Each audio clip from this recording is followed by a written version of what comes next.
Week 16 of the NFL season begins with Thursday Night Football as the Carolina Panthers take on the Pittsburgh Steelers. The Steelers control their own destiny en route to the number 2 seed in the AFC. What better place to be than in Pittsburgh, Pennsylvania in late December as you get a look at Heinz Field, 28 degrees, snow showers in the forecast. So glad you can join us for Thursday Night Football. Bob Papa, Joe Theismann, and Matt Millen. Joe, you know that the Pittsburgh Steelers defense can bring home the Super Bowl jewelry, but in 2010, can their offense take them deep into the postseason? Bob, they really don't know yet. And having a chance to talk to Ben Roethlisberger yesterday, he basically said, hey, look, this isn't the Steelers of the 70s. That's aren't who we are. We need to throw the football more. They do need to run the football, but what they're seeking is balance. 44 passes like he threw last week against the Jets, that's not Steeler football. Look for him tonight to try and balance it out. 33 runs, 33 passes, and that's the kind of Steeler offense you'll be able to look at and say, yes, they're on track to go for a 7th championship. Matt, the Carolina Panthers only 2 wins. Huge disappointment this year. John Fox's contract runs out as head coach.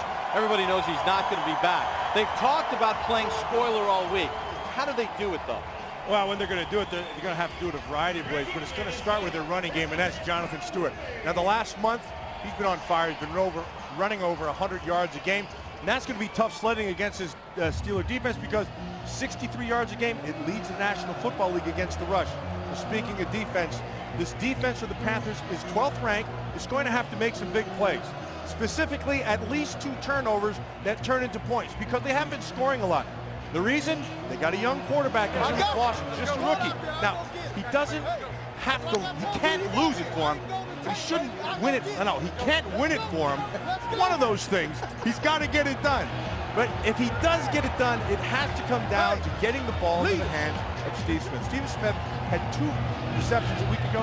That can't cut it. No, they need Steve Smith to make some big plays to help out Jimmy Clausen here tonight as we get set for Thursday Night Football. Carolina Panthers have won the coin toss. They've elected to receive, so they'll put their offense on the field to get things going here tonight. Sean Sweezen will kick it off for the Pittsburgh Steelers. Signed after Jeff Reed was let go, signed on November the 16th.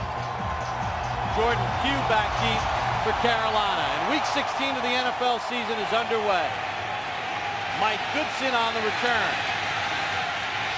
Out to the 25 and gets planted by Ke'Aaron Fox at the 26-yard line. Jimmy Clausen, the quarterback. As you take a look at the Carolina Panthers starting offense, they've been battered along the offensive line. They rely a lot on their center, Ryan Khalil, a Pro Bowler last year out of USC. Well, they need to run the football. Jonathan Stewart averaging 4.5 yards a carry. Steve Smith, their big play guy at the wide receiver position, and a lot of youth when it comes to the wide receivers for rookie quarterback Jimmy Clausen. On a 1st and 10, he'll throw, and the pass is dropped by one of those rookies, David Geddes, a 6th-round draft pick out of Baylor. Jimmy Clausen taken in the 2nd round out of Notre Dame on the season, 3,400 yards passing, just 2 touchdowns, 7 interceptions. And he's a guy that's trying to earn the trust of his teammates, and it's been rough sledding for Clausen. It's been a revolving door at quarterback for Carolina as well. How will he deal with the complex defense of the Pittsburgh Steelers? Stewart with room. Stewart picks up 10 and more. Ryan Mundy finally makes the tackle, but a gain of 12 for Jonathan Stewart. That's the Jonathan Stewart that we're talking about. You know, in the last month, we said he's been running for over 100 yards a game. They have to get at least 100 yards out of him. Remember, this defense is top ranked. It's only given up 63 a game, but this guy has had big games. He's a physical runner, and if they can be physical against this Steeler defense, they'll have success. Stewart in his 3rd year out of Oregon, a 1st-round draft pick in 2008. He'll take it again and gets another hole off the left side and is able to pick up 7 as we check the Pittsburgh Steelers defense. Ranked 3rd in the National Football League. Casey Hampton, a 5-time Pro Bowler, the nose tackle. Strength of this team, the linebackers. Woodley, 8.5 sacks. Farrier has 5. Timmons has 3, and James Harrison with 10. Ryan McFadden and Ike Taylor are the corners. And Ryan Mundy starts for the injured Troy Polamalu. 2nd and 3 for the Panthers from their own 44.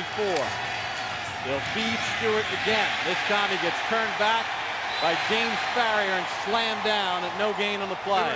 On the big run that he had a couple plays ago, James Farrier filled the hole, but he didn't make the play.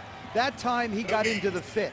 The way this Pittsburgh Steelers defense is set up is everybody up there have gaps, all 9 guys. Safeties have the outside, linebackers and the defensive linemen inside.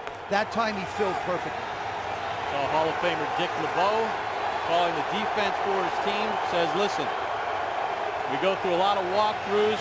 Everybody understands our blitz packages. Don't get too creative. 3rd and 3. Clausen completes it to Geddes, who holds on for a first down. Pickup of 5, Mundy on the coverage. That's exactly what I was trying to say about Jimmy Clausen. You know, he doesn't have to be the guy who wins it for him. He just shouldn't be the guy who loses it for him. So what does that mean? That means when you have that opportunity, when you have that throw, you have to put it on. They have to get, speaking of the Carolina Panther offense, they have to get in 3rd and manageable for Clausen to be successful tonight.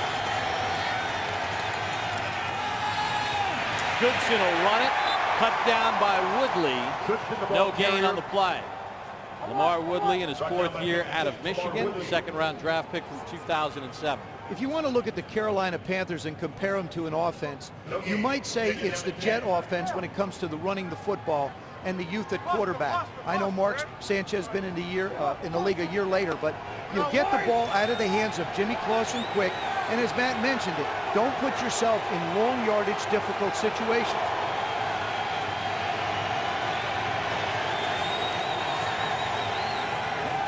Clausen will throw on a 2nd and 10. Stewart in space, hit by Farrier, hit by Timmons, takes on Taylor, and he's near the first down. That is 100% USDA man right there in Stewart. That Stewart is a big, powerful back. 235 pounds. He can make you miss. He can be physical with you. Watch him run behind his pads. Good balance, always moving forward. I mean, that's Lawrence Timmons and James Farrier. Those are 2 linebackers that he basically sheds to pick up and get close to the first down. 3rd and 1. Goodson has the first down inside the 40 as he moves the mile to the 37, so a gain of 4. So just what we talked about, Matt, in the open, the Carolina Panthers, as Ben Roethlisberger waits his turn, tight to the vest, running the football. We talked about how Stewart's averaging over 100 yards a game the last 4. The recipe right now is what you prescribed early. 5 drives of 6 minutes or longer, 28th in the NFL. Now they have to get points. That's the key. They've not been big on the points department. Goodson off the misdirection. Another missed tackle as he takes it to the 35-yard line and picks up 2. Nick Eason that time had a shot at him at the line of scrimmage. Different names are coming up with missed tackles, and that's not Steeler football. I guarantee you the Steelers didn't come into this game looking at the record of the Carolina Panthers and saying, oh, they're 2-12. We can go out. We're the Steelers. We don't allow people to run the football. Each week, you have to prove you can stop it. Got started back at the Carolina 26. And we got a whistle and a false start against the Panthers. That's what you don't want. Number 12, offense. 5-yard penalty, 2nd down.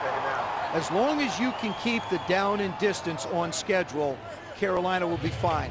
This is the one thing you don't want, 2nd down and 13, turning in possibly to 3rd down and long yardage. Hey, take a look at the Pittsburgh Steelers, ranked tied for 1st in the NFL in points per game allowed, best in the league against the rush, tied for 3rd with sacks. 40 sacks on the season. As Carolina tries to run another play, it's another false start. False start, number 65, offense. 5-yard penalty, 2nd down. That's the tackle, Gary Williams, 2nd-year player out of Kentucky. Well, and if you're looking at Gary Williams, number 65, 2nd down, right there. And they're not going to be very familiar names in there. They only have 2 starters in their offensive line right now in this lineup. They've had to introduce themselves to each other. Exactly. 2nd and 18. In space to Steve Smith, run out by Ike Taylor. Pick up a 5 on the play. So Steve Smith, who only has 43 catches on the season, and has been pretty outspoken about his quarterback getting involved early. Yeah, and you know, I don't know exactly where he stands with his quarterback. He knows he's young, and he has a little patience with him, but not much. But I'll tell you this, if this offense is going to have success, they need to have Steve Smith involved early. He's their most dynamic big play player. And because of the 2 penalties, this is the down and distance you do not want against the Steeler defense. 3rd and 13 for Clausen. Goodson held up short of the sticks at the 32-yard line. Farrier got the first hit. It's a gain of 8. Tackle by Farrier. This is right at the 33-yard line. The 50-yard field goals in this stadium, teams haven't had a lot of success with. John Casey, in his 20th year out of Georgia, is going to stay on the sideline, and they'll send out the punting unit. Only 3 field goals made of 50-plus, 2 of the 3 by Jeff Reed, the former Steeler. And this is the open end of the stadium, so you're really kicking to what amounts to into the wind if you would try a field goal. Which they're not. That's why they're going to punt on 4th and 5 from the 32. Reverse spin by Baker. Touch at the 1, but was his foot on the goal line? It's a touchback. His foot was on the line. Hugh is pleading the case of Hudson, but they say his foot was on the line. It's a touchback. Looked like a nearly perfect punt, but watch Marcus Hudson's right foot. It's on the goal line. That's why you have a touchback. I'll give you back to Pittsburgh on a gorgeous night. Chilly Pittsburgh weather. No precip as of now. Steelers with their first offensive possession. They'll start from their own 20-yard line. Rashard Mendenhall, the tailback, behind Ben Roethlisberger. Mendenhall with the first touch and room. Mendenhall the midfield. And pushed out at the Carolina 44-yard line, a run of 36 yards. This is a classic case of overcommitment. Watch everybody flow. See the flow? There it is. And once he has one guy to beat, and he beats him, and then it's out the gate. That's James Anderson, the linebacker, who got beat, and Mendenhall off to the races. A 36-yard run for Mendenhall in Pittsburgh on 1 play in Carolina territory.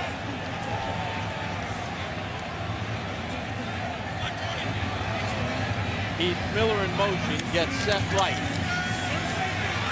Roethlisberger on a 1st and 10.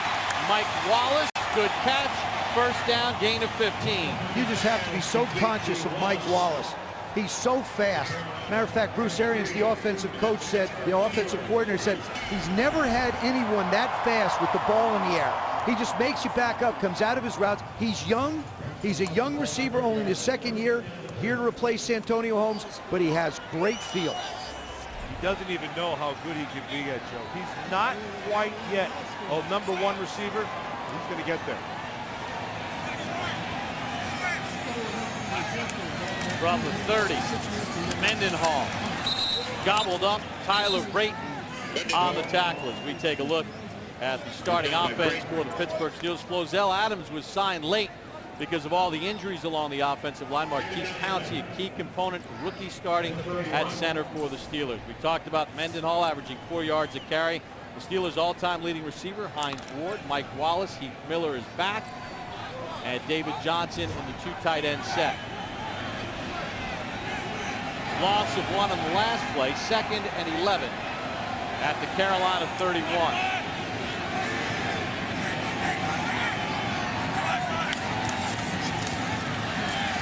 Roethlisberger, Heath Miller, first down and more to the 10. What a key component Heath Miller is to this offense. Now, Matt Spaden came in and filled in admirably for him, but he's not Heath Miller. Heath Miller is one of the most underrated players in this league. A top tight end, He can do both run and pass equally well. Runs good routes, has excellent hands. He's a tough guy in line. He's a huge addition, getting him back into this offense. And you can see the problem Panthers have had on the first drives, allowed 6 touchdowns on opening drives this year. Hines Ward in motion. Mendenhall is going to lose a bunch as Derek Landry made the tackle. Loss of 4 on the play. You know, Landry on the first play, he also had penetration and they were able to make him miss. This time he got the same penetration on that backside and made the tackle in the backfield for a loss. Trey Essex comes in on the offensive line as Jonathan Scott gets pulled after that play. Getting an earful from the coaching staff.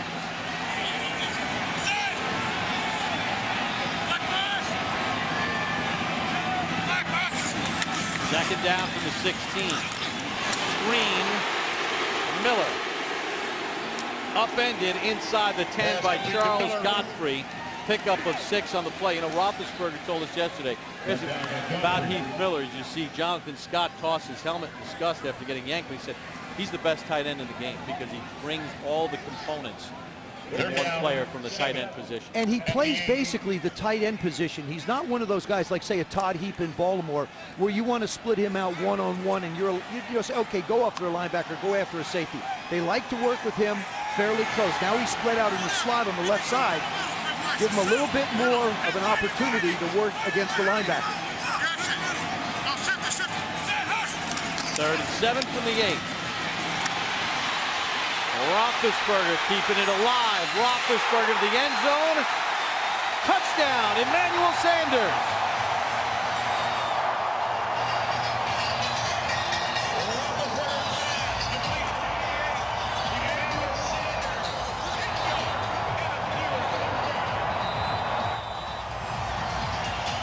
And that's Big Ben keeping the play alive. It's not only Big Ben keeping the play alive, but it's Emmanuel Sanders staying alive in the play. Ben doesn't have the time to watch him go and snatch this ball. Works, gets away, and just snatches it out of the air. As long as he has crossed the end zone line, in the end zone, and makes the catch, it's a touchdown. Now, John Fox is going to challenge it because where is the ball, though? Your feet could be in the end zone, but if the ball hasn't broken the plane, it's not a touchdown. I believe the ball is in the end zone.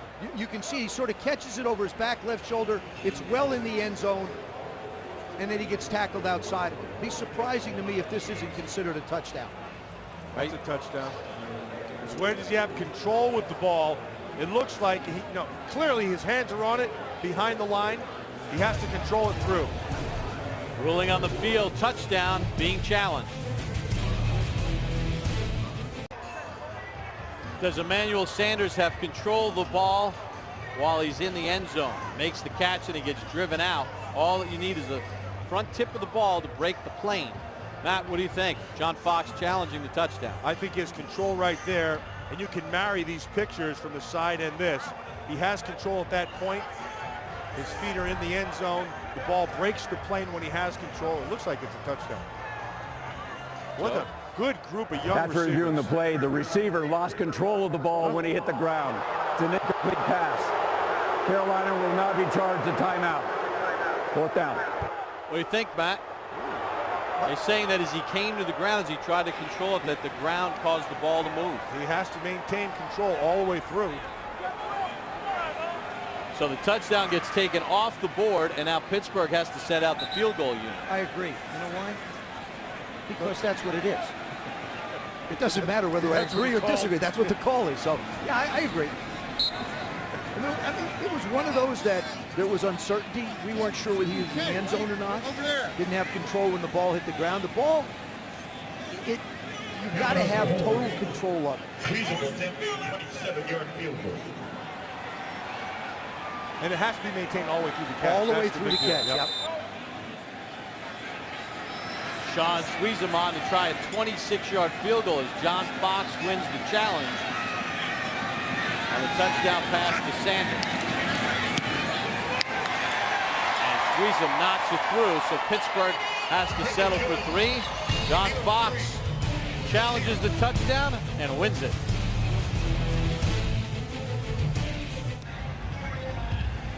Carolina's defense winds up holding Pittsburgh to a field goal. They needed a review, but the Steelers on their first offensive possession take a 3-0 lead over the Carolina Panthers. Obviously, the poll doesn't affect everybody. Well, we're not sure whether he can feel it or not, Bob. We'll check back with him a little bit later on tonight. Game time temperature 28 degrees here at Heinz Field. Mike Goodson back deep for Carolina.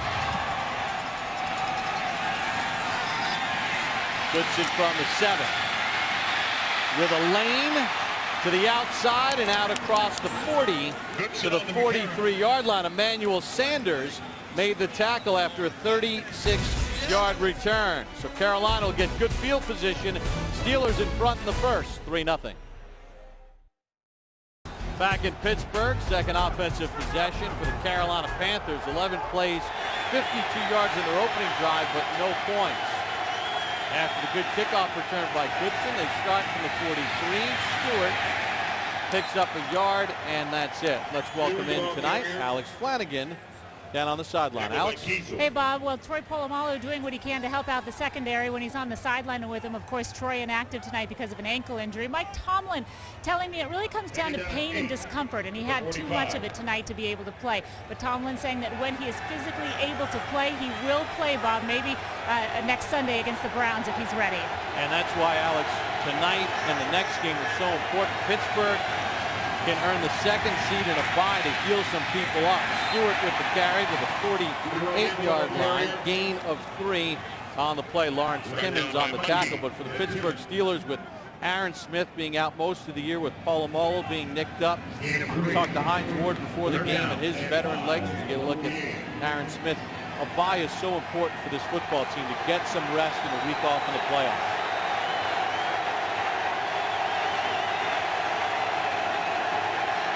Third and 5 for the Panthers at their own 48. Pressure on Clausen from Harrison. Clausen, and he completes it for a first down to Goodson. And it's a gain of 15. Great adjustment by Goodson. Great adjustment. And Jimmy Clausen escaping the pressure from the outside of James Harrison. Comes in, gets him in the air, manages to swing around to the outside. What? Harrison goes up, goes around outside, keeps the play alive, gets out of the pocket, turns. Good throw. You throw it away from the defender and make a play for your quarterback. That's what Carolina has not been getting to help out the quarterback position. Goodson's 37th catch of the year. Stewart picks up 2 on the play. Well, Jimmy Clausen made a nice throw there. But it's been a revolving door. They parted ways with Jake Delhomme. Matt Moore started the season. Clausen, Moore, Brian St. Pierre, and Tony Pike. Their combined rankings as quarterbacks this year, last in the league in yardage and in passing touchdowns, and a 57.3 rating. Put it all together, what do you got? 2-12.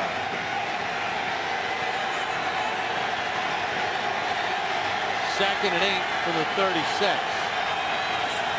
As Goodson goes in motion. Clausen to Jeff King. Takes it inside the 30-yard line. Jeff Davison, the offensive coordinator, is calling a very solid game now. Last drive, they got those penalties that set them away from schedule. But right now, you're on schedule. 3rd and 3. Steelers have to respect both the short pass again, possibly to Steve Smith, or the way James Stewart is running the football, or Goodson is running it. You figure they can pick up the 3 yards. Well, now they go Wildcat as they split Clausen out to the top of your screen. Goodson awaiting the direct snap on a 3rd and 2. Goodson is not getting the first down. James Farrier gets the first hit, loss of 3. That's really smart by the Pittsburgh Steelers defense. As soon as they see it, watch them attack the line of scrimmage. See Clark coming down the safety. They have an 8-man front. They just attack it. Everybody in their gaps. And that's the way you attack the runner right there. That's really well done by Farrier. James Farrier has been doing it for 14 years. So the Carolina drive stalls in the same spot as their first drive, the Pittsburgh 32. And before Jason Baker can punt, that is the end of quarter number 3. Pittsburgh trying to keep their momentum rolling toward the number 2 seed in the AFC. A 3-0 lead after 1. Back in Pittsburgh, Carolina originally had the punt team out at the end of the first quarter, but they're going for it at the Pittsburgh Steelers 32-yard line. Mike Tomlin and his staff had to get the defense back out on the field. It's a 4th and 5 for Jimmy Clausen and the Panthers to start the second quarter down 3-0. They're in man.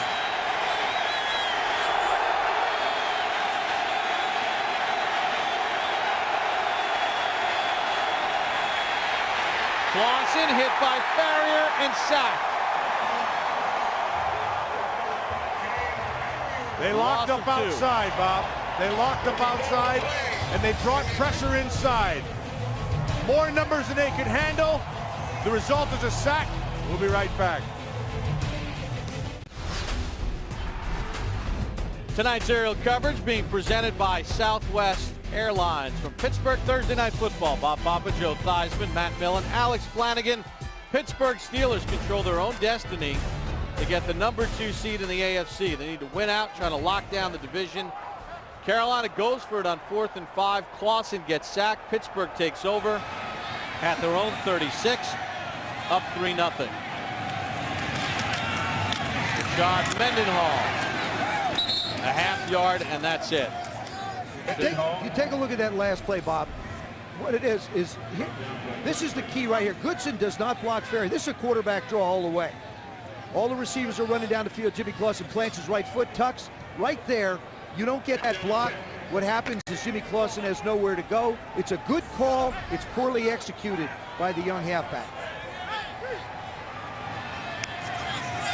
Carolina originally was going to punt near the end of the first quarter. They go for it on the first play of the second. Roethlisberger to throw. Mendenhall with a lot of room into Carolina territory, cut down by Richard Marshall, gain of 18. Yeah, he beat James Anderson, and Anderson had man coverage coming out of the back, Joe, and he tried to jump his coverage, which he did, and then Mendenhall just sidesteps him, gets to the top shoulder, and then there's nobody there. He's fine if he's in coverage up to the time that Ben's supposed to get rid of the ball.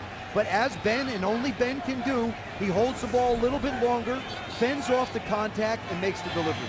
And Jonathan Scott is back in at left tackle. He got yanked in the Steelers' first series after missing the block. Mendenhall, not upon a crease, dives inside the 35, picks up 2. Nick Harris on the tackle for Carolina. You know, talking to John Beeson, the inside linebacker for this Carolina Panther defense, he's talking about Stewart, his own guy, and he's talking about Mendenhall. He said, you know, they're very, very similar. They're physical runners. They're big guys. They're really hard to tackle.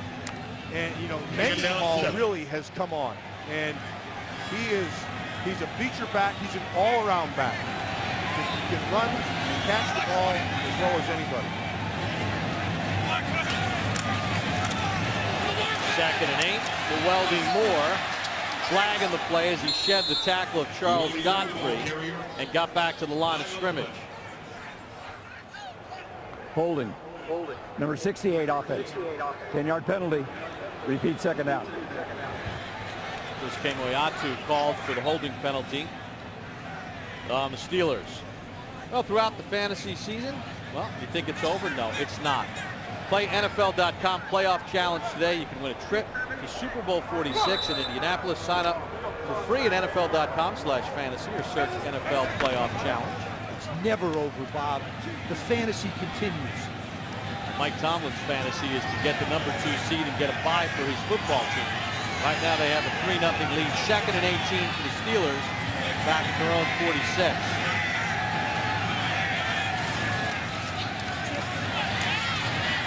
Roethlisberger can't find Hines Ward over the middle. 2nd down and 18 is a dangerous down because you're not going to blitz Ben Roethlisberger. So you got to figure he's going to buy time. And if he buys time, one person's going to wind up breaking coverage. And on that one, Hines Ward had the middle of the football field where he lives when Ben is scrambling around. and he overthrew him. Not only is coverage going to break down, but the guy who's going to break the coverage down traditionally for a long time has been Heinz Ward. And Roethlisberger, because he keeps so many plays alive, very effective on third down opportunities. Got his work cut out for him on 3rd and 18. This time he's going to get sacked back at the 35-yard line. Charles Johnson's 6th consecutive game with a sack for Johnson. That was greed. That was, I mean, that absolutely was greed by Ben, trying to get everybody down the field far enough so that he could pick up the first down. And Roethlisberger slow to get up.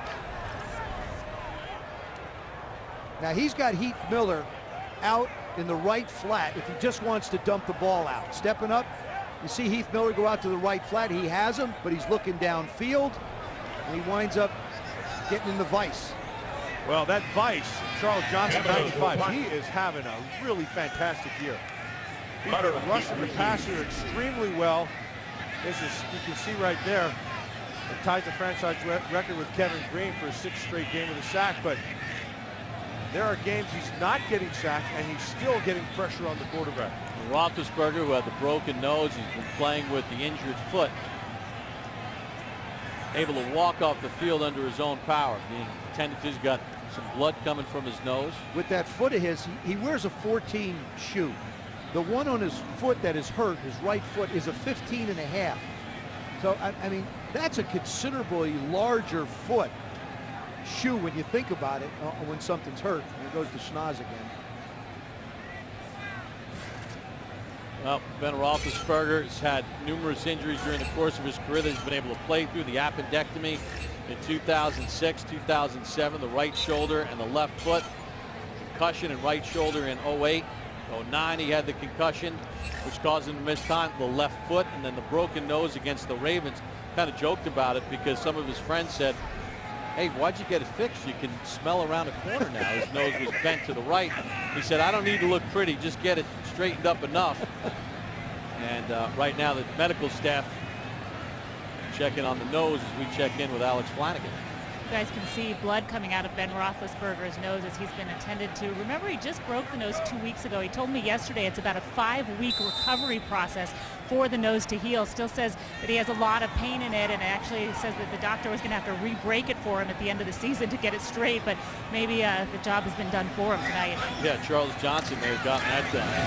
Jeremy Kapanos, the punt. Captain Munnerlyn muffs it, and muffs it again.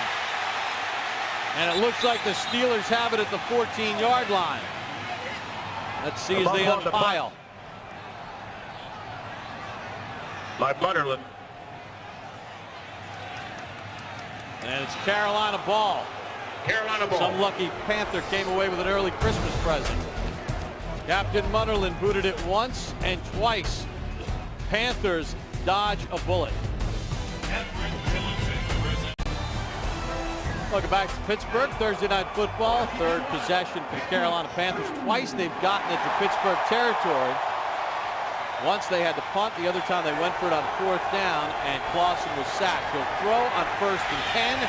He's going to air it out for Geddes, and it's intercepted by Bryant McFadden at the 43-yard line. Geddes is going to have to learn the transition game in football. When that ball is up there, if you don't get it, you make sure the other guy doesn't get it. You have to turn into a defender at that point. Even at the risk of taking a penalty, he cannot catch that ball. And you have to find the ball. Just look at his head. He loses the ball completely and tries to play defender right away. I guarantee you, he didn't run up against corners like McFadden at Baylor last year. And a great job by McFadden to maintain control, because he becomes like a receiver, and he maintained control to haul in that interception. 8th pick thrown by Clausen. One play and Pittsburgh's back on offense.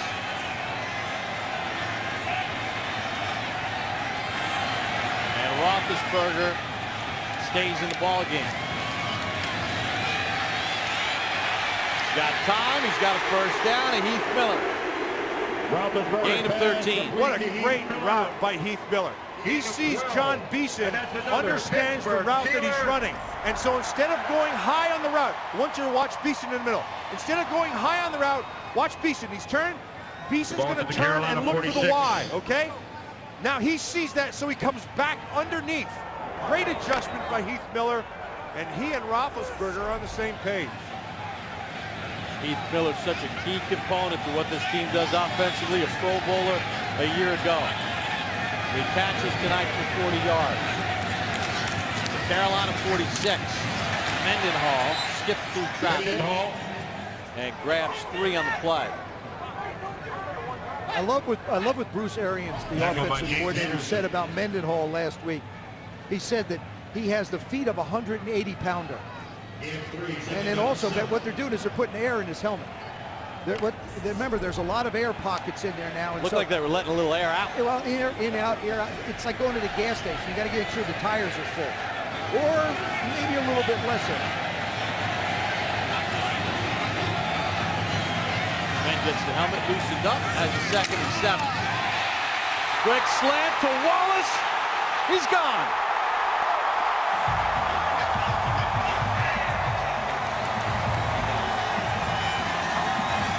That was all Ben Roethlisberger. Great read by Roethlisberger. They brought the slot, and they came with heat off the corner. Roethlisberger read it perfectly. Watch it. Here comes the heat inside with the blitz. Wallace reads it. Roethlisberger reads it. He's in the open. Nobody on the field's catching it. Well, he averages almost 20 yards a catch. That one goes for 43, and the only thing that could slow him down was the warning track. Wallace's 9th touchdown catch of the season. And the Steelers push the lead to 9 with the extra point pending from Sweezen. Operation is clean. Sweezen's 40 up is good. And Ben Roethlisberger makes the Panthers pay after the McFadden interception. Mike Wallace takes it to the house. Well, back in Pittsburgh after throwing the touchdown pass, Ben Roethlisberger heading back to the Steelers locker room. They'll look at that nose in which he injured on the previous series. Mike Wallace with a 43-yard touchdown pass set up by the Bryant McFadden interception. You know, guys, a couple weeks ago, after Jimmy Clausen made a couple of mistakes in a football game, he apologized to his defense. And that's when he got into the little tip with Steve Smith, who said, hey, you shouldn't be apologizing to the defense. You should apologize to us on offense for the way he played. He throws the interception. Defense has to go on the field, and Pittsburgh makes him pay. Mike Goodson on the return for Carolina. Goodson out across the 25 to the 27-yard line. So what do you think about Clausen? They tried the go route. He gets picked. Controversy with Steve Smith from a couple of weeks ago. Apologies needed on that last play? Well, no, I don't think apologies are needed on the last play. Geddes is the one who should apologize. Say, hey, look, you throw the ball up. I'll try and go make a play for you. It works hand in hand. Jimmy, I think, stood up and is trying to take a lot of the responsibility of what's going on in this football team on offense, but it has to be shared by other people. Your wide receivers have to help you. If it's one-on-one out there, they have to protect you from the interception. Yeah, there's no question about that particular play. I think, though, what Steve Smith is talking about is he knows that the young quarterback is struggling, and he knows that he's not seeing all the things, and that's what he needs. Steve Smith, they need to get the ball to him. They get the ball to Steve Smith. He has a chance to make a big play. And whose fault is it? But the offensive coordinator. You have to design now, Joseph, something. You're starting to sound like a Notre Dame apologist. No, I'm not. Jimmy. Oh, yeah. No, let me say something. Jimmy Clausen has a long way to go as a rookie. But if you've got Steve Smith, there has to be 12 ways in a game. You have to design plays to have the ball go in his direction and be targeted to be able to make plays. At least 12. 2nd and 8 after the Stewart 2-yard run. Cross into the air again through the hands of Smith. And incomplete. Well, it works both ways, guys. Oh, He's got to catch the ball, too. Absolutely. That is completely on Steve Smith. But he should go back and apologize to the young rookie right here. Do I sound like a Notre Dame apologist now? No, now you don't. Thank you very much. Good for you. No, but that's a great throw and a chance for a big play. You cannot let it go. The penalty is declined. 3rd down. Ball start. What happens when teams are struggling? A lot of guys drop passes. A lot of guys throw interceptions. A lot of guys miss throws. But when you're struggling, everything gets magnified so much, and that's the way it's been for the Carolina Panthers. And on the drop by Smith, illegal procedure against Carolina, penalty decline. So it's 3rd and 8 for Carolina. Loss into the air again, got hit, the pass incomplete. Brett Kiesel got a hit on Clausen to disrupt the pass. Kiesel has he does a fantastic job, as good as anybody in the league, at getting in the throwing lanes and getting his hands up. He just has a knack. Now, it wasn't touched there, but there was pressure right in his face. Wasn't able to step in front of him. Kiesel, incidentally, has the greatest beard in the National Football League. He looks like a mountain. Jason Baker to punt again. Not a deep kick. Antonio Brown takes it off a short hop. Looked like a shortstop as he takes it out to the 47. 33-yard punt, 9-yard return, and great hands by Antonio Brown. Well, the Pittsburgh Steelers making life difficult for the Panthers. They lead it by 10.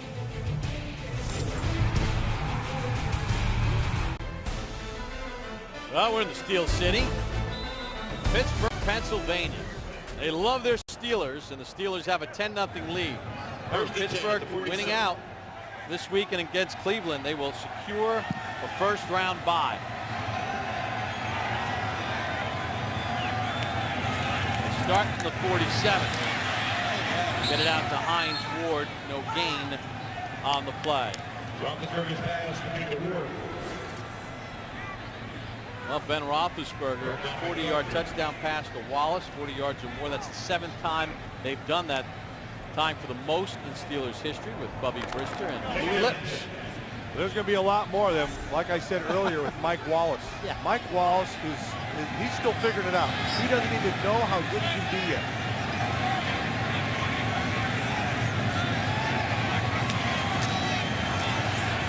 Roethlisberger on 2nd and 10, middle of the field. Ward, tackle by Harris, gain of 15 and a first down. Hines Ward is an artist, and it was interesting. Ben said this about him. He said he's sly, he's sneaky. Everybody hates him because nobody can cover him. And he's not going to run away from anybody. You know, he bumps off the linebacker. He winds up making the play. That's Nick Harris trying to cover him. It doesn't matter. He gets separation and works in the middle of the football field. I mean, look at it. 71% of his catches are in between the numbers. That's where he lives. It's Hines' house. Oh, Roethlisberger fumbles the snap. Ball is loose, and the Panthers recover it. Derek Landry gets the recovery for Carolina. This is what we said at the start of the game. This Carolina Panther defense had to come up with at least 2 turnovers that turn into points. They have to get points here. Marquise Pouncey brings it up. Ben, it just slips out of Ben's hand. It's a good snap. He had both hands on the ball. It's right there, and it just slips just like a Looks like he pulled out a little too early, Joe, doesn't it? That is on the quarterback. I'm a believer. Anytime there's a fumble between a handoff or an exchange with the center, it's the quarterback's fault. Steve Smith in motion. Jonathan Stewart picks up 2 on the play. Well, Carolina has twice had it in Pittsburgh territory. They haven't scored. You get a look at the points per game. And their high water mark was in week 7 when they scored 23, their first win of the year. They haven't scored more than 2 touchdowns in any game this season, but if they want to stay in this game, they really need to get some points out of this. And this is the direction you're going in where the wind's at your back, so you could try a longer field goal. Lawson on the rollout. Not a lot there, and it goes through the hands of Smith on the sideline, incomplete. Waited too long on that.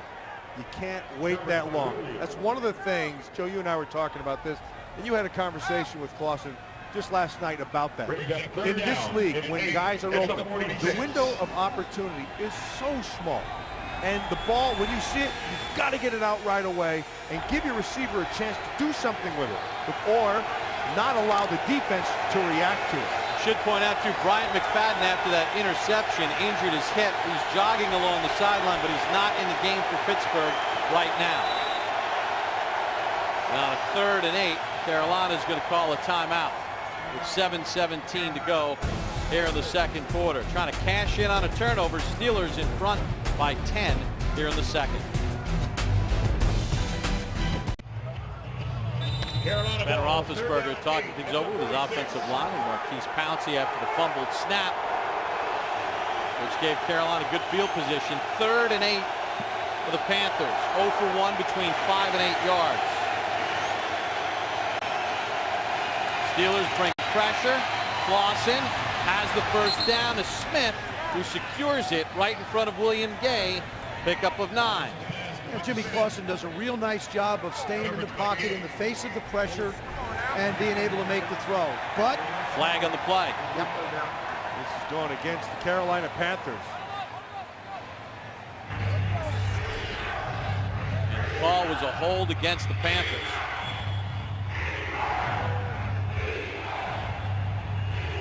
So again, Carolina, anytime they get a little momentum going, they make a mistake, they can't down a punt for 1. Guy's foot's on the line, goes for a touchback. They miss a block. Now you wind up grabbing and yanking and pulling down. You have to get in front of these Steeler linebackers and try and stop their momentum. There's Mackenzie Bernardo trying to hold off the hard-charging James Harrison. 3rd and 18 for Clausen. And the screen set up that goes nowhere for Brandon LaFell. Steelers had it read perfectly. You know, we see it week in and week out, but you see it with teams that are struggling. They find ways to beat themselves. It's the mental part. It's amazing. It's the mental part of it. It's not as much physical as it is jumping off sides. And Bob, you reference it, not down the ball when you have an opportunity. All the little things fall through the cracks for teams that are struggling. Got Antoine Randall back to receive this punt. Maybe the quick hands of rookie Antonio Brown unsettled the coaching staff. He made a great short hop earlier, but dangerous. The veteran Antoine Randall starts at his own 20, takes it out to the 27-yard line. Well, one of the reasons why the Pittsburgh Steelers guys have been so successful over the years, stability. Chuck Noll, 23 seasons as head coach, winning 4 Super Bowls, turns things over to Bill Cowher, 15 seasons with the Pittsburgh Steelers. He wins a Super Bowl in 2005. And then their next man, Mike Tomlin, a Super Bowl winner in 2008. But it starts at the top with the Rooney family, and it's all about continuity and the Steeler way. And you get the sense that Mike Tomlin's found a home for quite a while as well. They have a certain philosophy on how they handle the players, what players are looking for. And they draft guys that are going to play Steeler football. Sanders on the catch. Sanders. Marshall on the tackle. Pickup of 4 on the play. Down by Beeson. You know, it really is, when you look at the tempo that this organization has, it's very, very consistent as Pittsburgh brings the team quickly to the line on the second down with Roethlisberger. And when they go to this up-tempo, this is all on Ben Roethlisberger. They turn the whole kit and caboodle over to him. Darian says he doesn't say a thing to him. Isaac Redmond with a first down. Right up the middle to the 43-yard line. Pickup of 12. And the up-tempo is disconcerting to a defense because you get yourself set and you have to establish where you're going to be. So the offensive linemen know where you are, the quarterback knows where you are, as well as the running back. We'll continue with the hurry-up. We were joking with Bruce Arians. He'd say anything to Roethlisberger. He says, I never even hit the click. This is all on Ben. Nothing on the play. Well, the hard part defensively is it locks you into only a few coverages and things you can do. That's the tough part. They have 2 deep safeties Carolina does now. Roethlisberger overshoots Sanders. There's a flag on the play as well. 5:17 to go in the second. Personal foul. Face mask. Number 71 offense. 15-yard penalty. Repeat first down. Former Dallas Cowboy Flozell Adams called for the penalty. Well, we've talked about the Carolina Panthers shooting themselves in the foot, but then you also have the Steelers that have not done a very good job. They've taken a deep sack. You wind up now, you see the big grab. They keep putting themselves second. We have a third down and 18 that Ben wanted to put a sack on. Now you're back to third down and 3 miles, or first down and 25. These aren't easy to pick up. First down and 25? Yeah, it's not like you go into your first 25 playlist. That's not on the short list. Steelers backed up to their own 29-yard line. Roethlisberger just gets it away. So Redmond puts a move on Anderson and winds up picking up 2 on the play. Johnson was closing in on Roethlisberger. He's already sacked him once. Here he comes again. They get good. He runs right by Kimatu. Oh, that's just the reason he doesn't get the sack is because it's Roethlisberger. That's it. Any other guy, it's a sack. And he just doesn't get talked about like we talk about Tom Brady and Peyton Manning and Drew Brees. But he deserves to be in the conversation with the great players in this game. In his own style, he's unique and incredible. And he has 2 Super Bowl wins. Panthers jump. And he's smart. They go hard count here to pick up 5 cheap yards.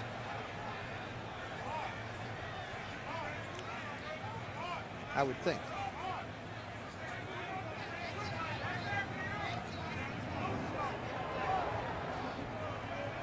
Good job, guys. Neutral zone infraction. Defense. 5-yard penalty. Still second down. I used to love to do that. Second down, such a great down to do it on because you give yourself a couple if you get stuck. You go hard count here. Now all of a sudden you start walking yourself back into a more manageable situation. Second down and 18. Which is a little more manageable than second and 23. Right.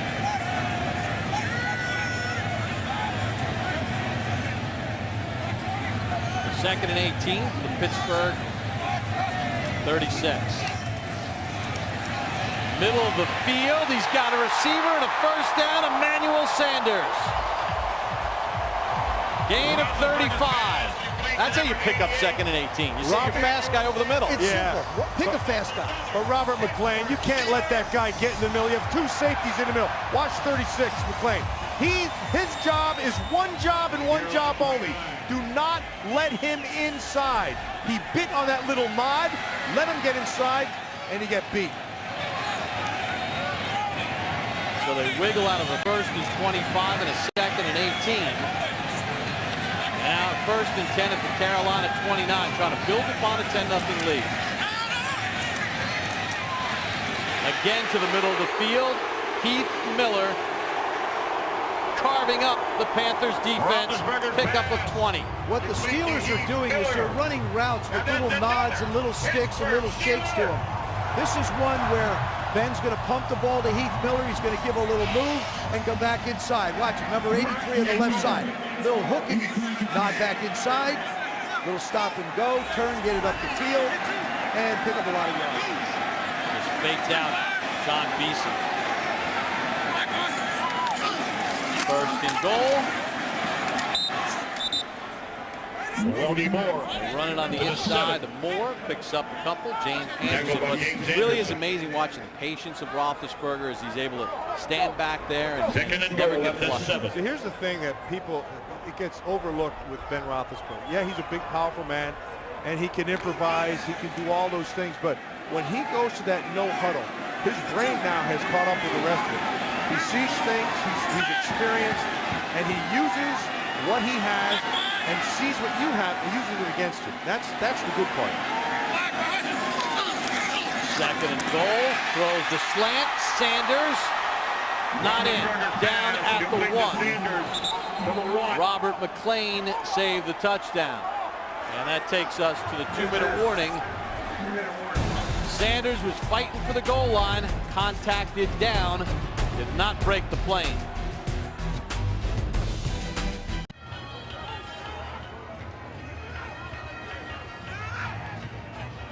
Back at Pittsburgh, 2-minute warning. Steelers lead the Panthers 10-0. And the Steelers face a 3rd and goal inside the 1 as Emmanuel Sanders stopped just short. Steelers and Ben Roethlisberger putting on a clinic. Roethlisberger on this drive, 5 for 5, 67 yards. He's 13 of 15 overall for 198 yards. and touchdown. On that last one, it was exactly what he knew what he had. He knew his protection. He knew the route. Ball snapped. It came out right away. He knew he had one-on-one on the outside. Boom. Just take it. Sets up this. Rashard Mendenhall is the tailback. He's got 10 rushing touchdowns this season. Doug Legursky, the fullback. Mendenhall. Touchdown Steelers. Make it 11 for Mendenhall.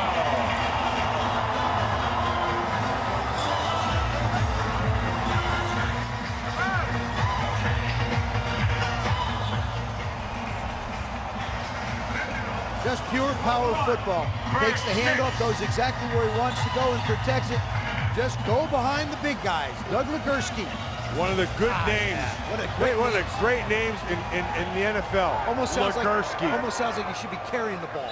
Exactly. Old Bronco Legursky. Doug Legursky comes in and paves the way for Mendenhall. Weesum's extra point is good. Emmanuel Sanders had a huge catch on the drive, and Mendenhall pays it off. Steelers by 17. Rich Eisen here, getting all our ducks in a row for the Sprint halftime show. First half highlights, keys to the second half of the game that seems to be blown open right now, and the top 10 Steelers of all time. We'll discuss it on the Sprint halftime show. Back to you, Bob. All right, Rich, it'll be a dynamite halftime show. Looking forward to that. Steelers with a 17-0 lead. Rashard Mendenhall with the 1-yard touchdown run. They work their way out of a 1st and 25 and a 2nd and 18. And Mendenhall gets his 11th rushing touchdown of the season. A lot to dance about here in Pittsburgh as Sean Sweezum kicks off. 1:54 to go in the half. Mike Goodson on the return. Knocked down at the 25-yard line. Well, let's take a look at Ben Roethlisberger's night, 13 of 15 for 198. And he's in such control of everything on the field. Went to the hurry up. Matt mentioned it. You get the plays where even when he's under pressure, he manages to know where everyone is. He sees the blitzes coming. He feels it. He and his receivers are on the same page. And give him time. And this is one of the criticisms that people had about Ben was, let's keep him in the pocket because he's not as effective. That doesn't apply anymore. And you can see the benefits of having Heath Miller back in the lineup. 4 catches, 59 yards, exploiting the middle of the field. Now let's see what Jimmy Clausen can do against this Steeler defense, and 149 to work with. Missed his last 5, and he's had 1 pick. This time Steve Smith makes the catch, and no flag. On 2 of Smith's catches that have been flagged. The first thing the Carolina Panthers have to figure out is just make some first downs. Start with the baby step. Let's make some first downs, get ourselves in a position to be able to put ourselves in a spot to be able to take a shot at the end zone or put some points on the board here. I like what the Panthers were doing earlier in there, throwing the short passes, running the football, and then they got away from it. Twice they had the ball in Pittsburgh territory at the 32.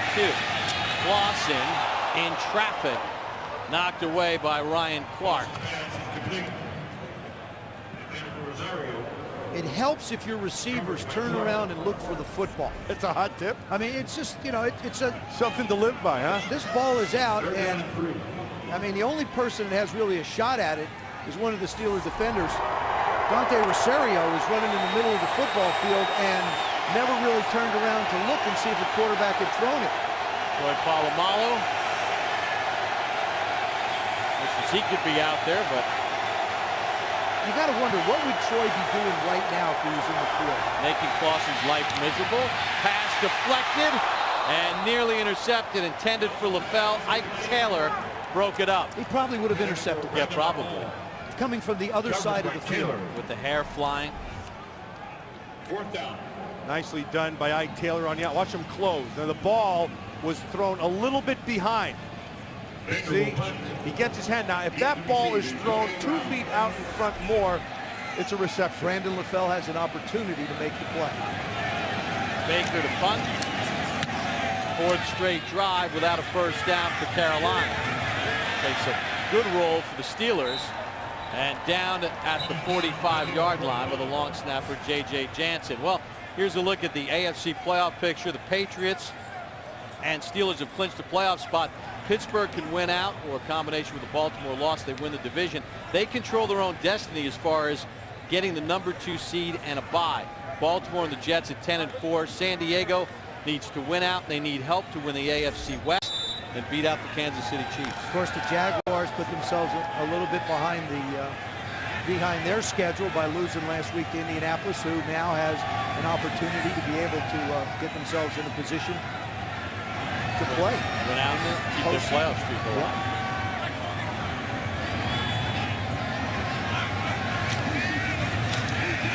Up 17, middle of the field, intended for Ward, incomplete.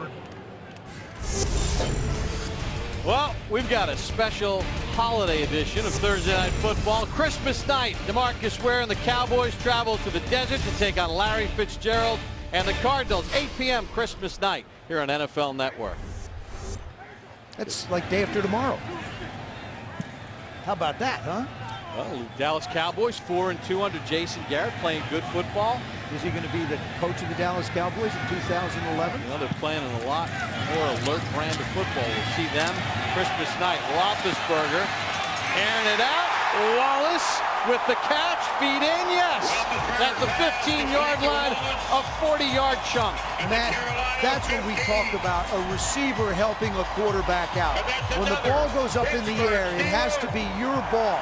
You either cannot allow the defender to make a play on it, or you have to be able to go up and make a catch. What a terrific job he did going up and getting. Yeah, and he has control, and he has 2 feet in.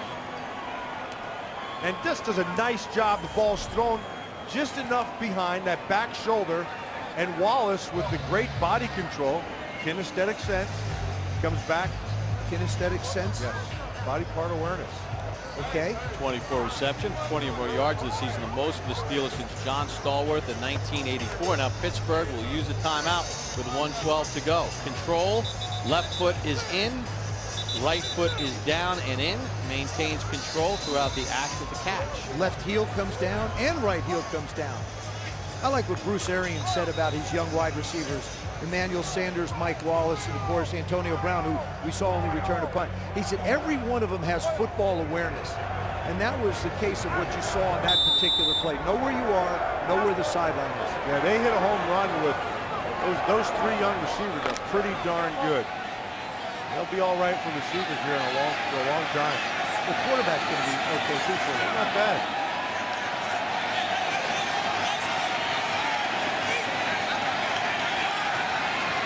Wallace has one of the 2 touchdowns for the Steelers tonight.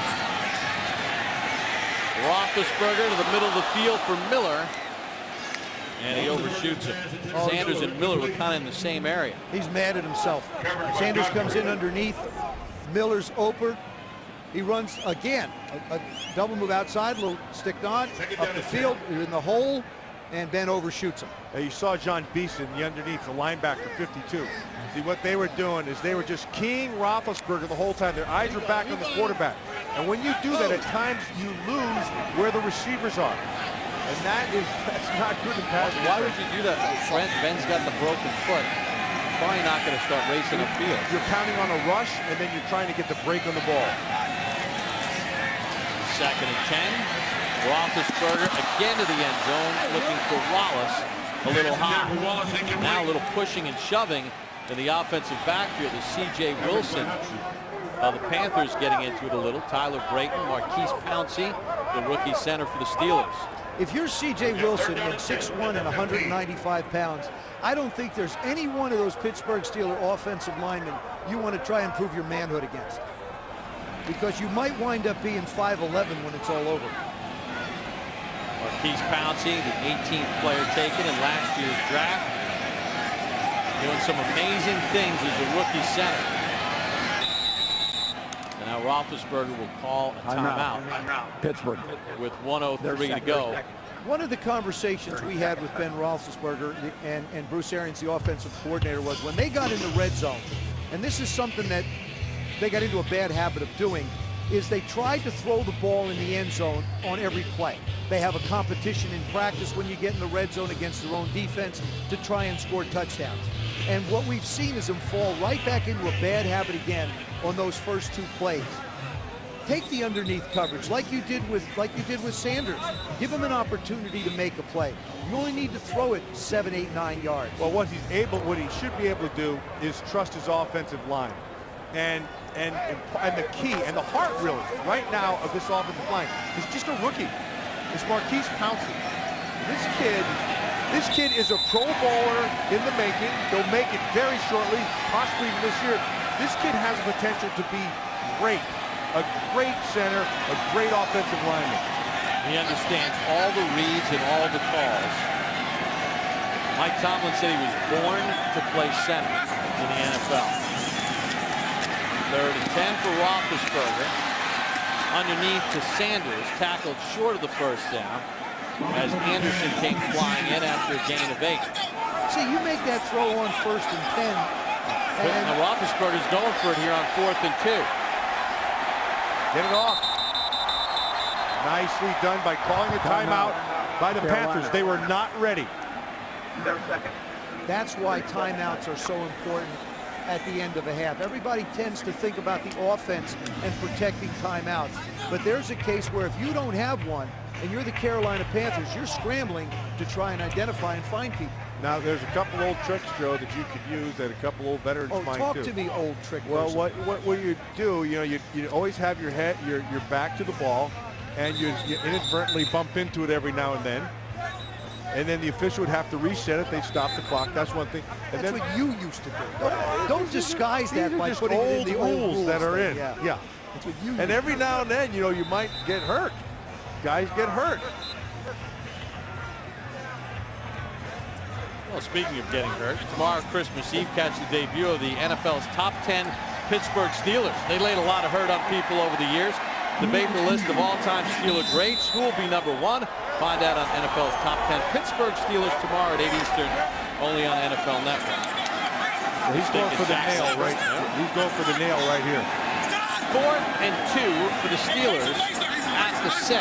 Or he's going to try to make him jump offside. Weldy Moore, the tailback.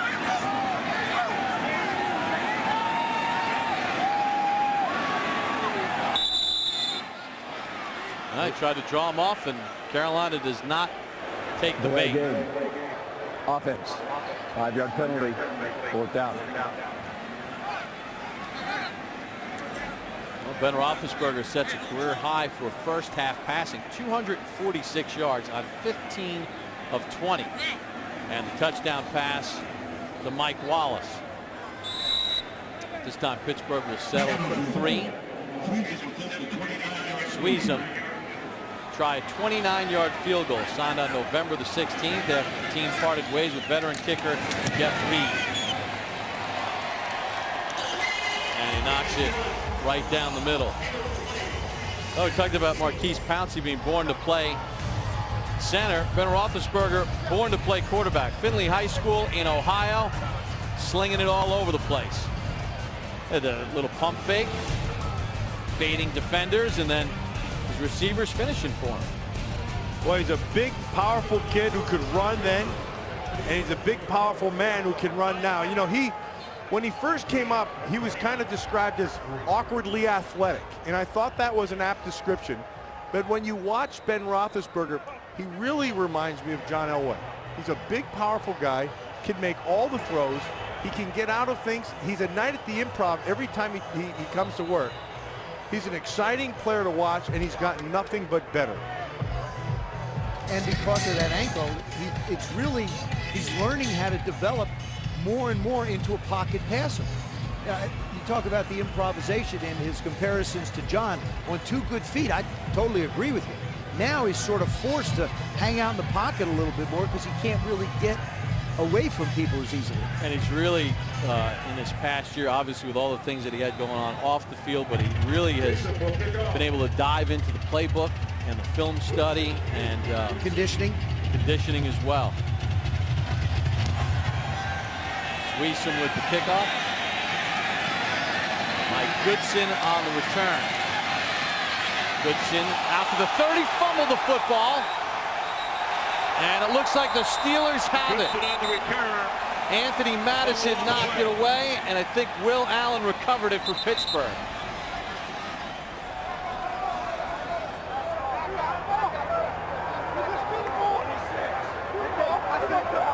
Sean Sweesum in there. And it is Pittsburgh football. Madison knocked it out from Goodson, and Will Allen, number 26, cradles it for the Steelers.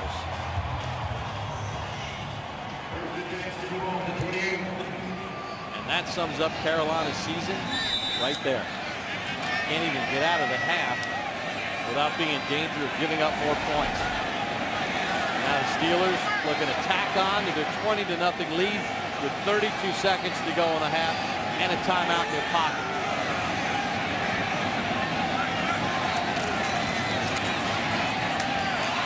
Middle of the field for Antonio Brown, and he's got a first down. And he's going to clock the ball, save the timeout. And he does with 17 seconds to go in the half. One of the big differences right now with this Pittsburgh Steelers offense is the offensive line. They've been retooled, and I thought last week they probably played their best offensive game of the season. And so, yeah, they have new guys in there. I think the key to this is their offensive line coach, Sean Kugler. That's Sean right there. He's done a really, really good job piecing this offensive line together and getting them to play well as a unit. First and 10 to the Carolina 15. Roethlisberger, the end zone, and it's caught. Nope, knocked away from Ward. Well, he was able to reel it in, and now a scuffle by the lineman. Kemoeatu was throwing some punches. That's a little misunderstanding. They'll straighten it out. That's the second little scuffle they've had. Behind the play, Pouncey was mixing it up with Greg Hardy. Charles Johnson threw a right-hand push. Kemoeatu with the Steelers right in the middle of it. Good job by the officials of breaking all that stuff up and calming them down. 3rd and 10 for Roethlisberger.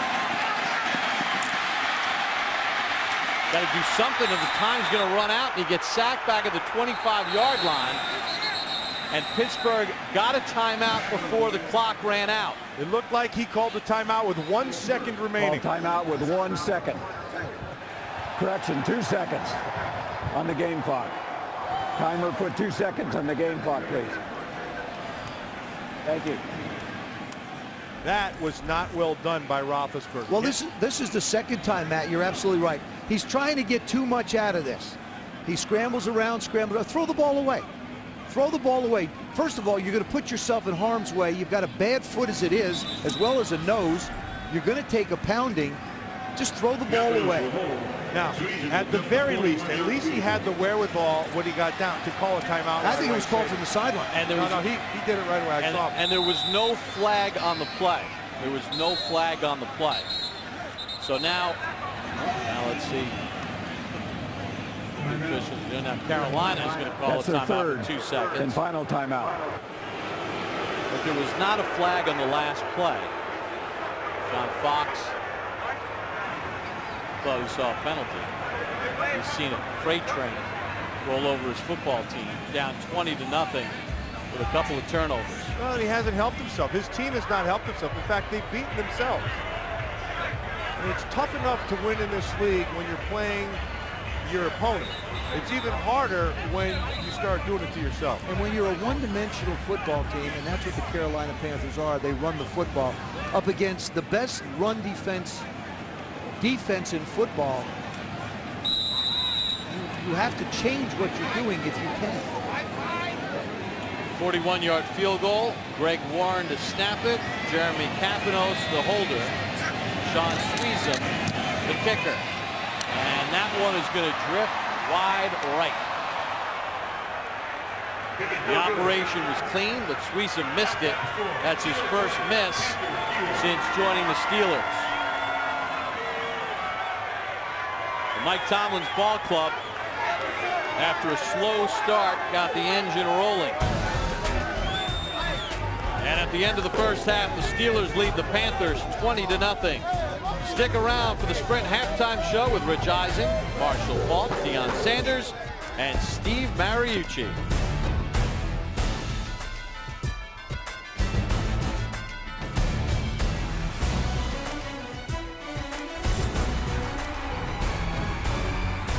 Back in Pittsburgh at the half, the Steelers lead the Carolina Panthers 20-0 in a game in which Pittsburgh, they need wins in order to try to lock up the #2 seed. And Matt, we're going to take a look at the chalkboard here of Pittsburgh being able to make big plays when they need to.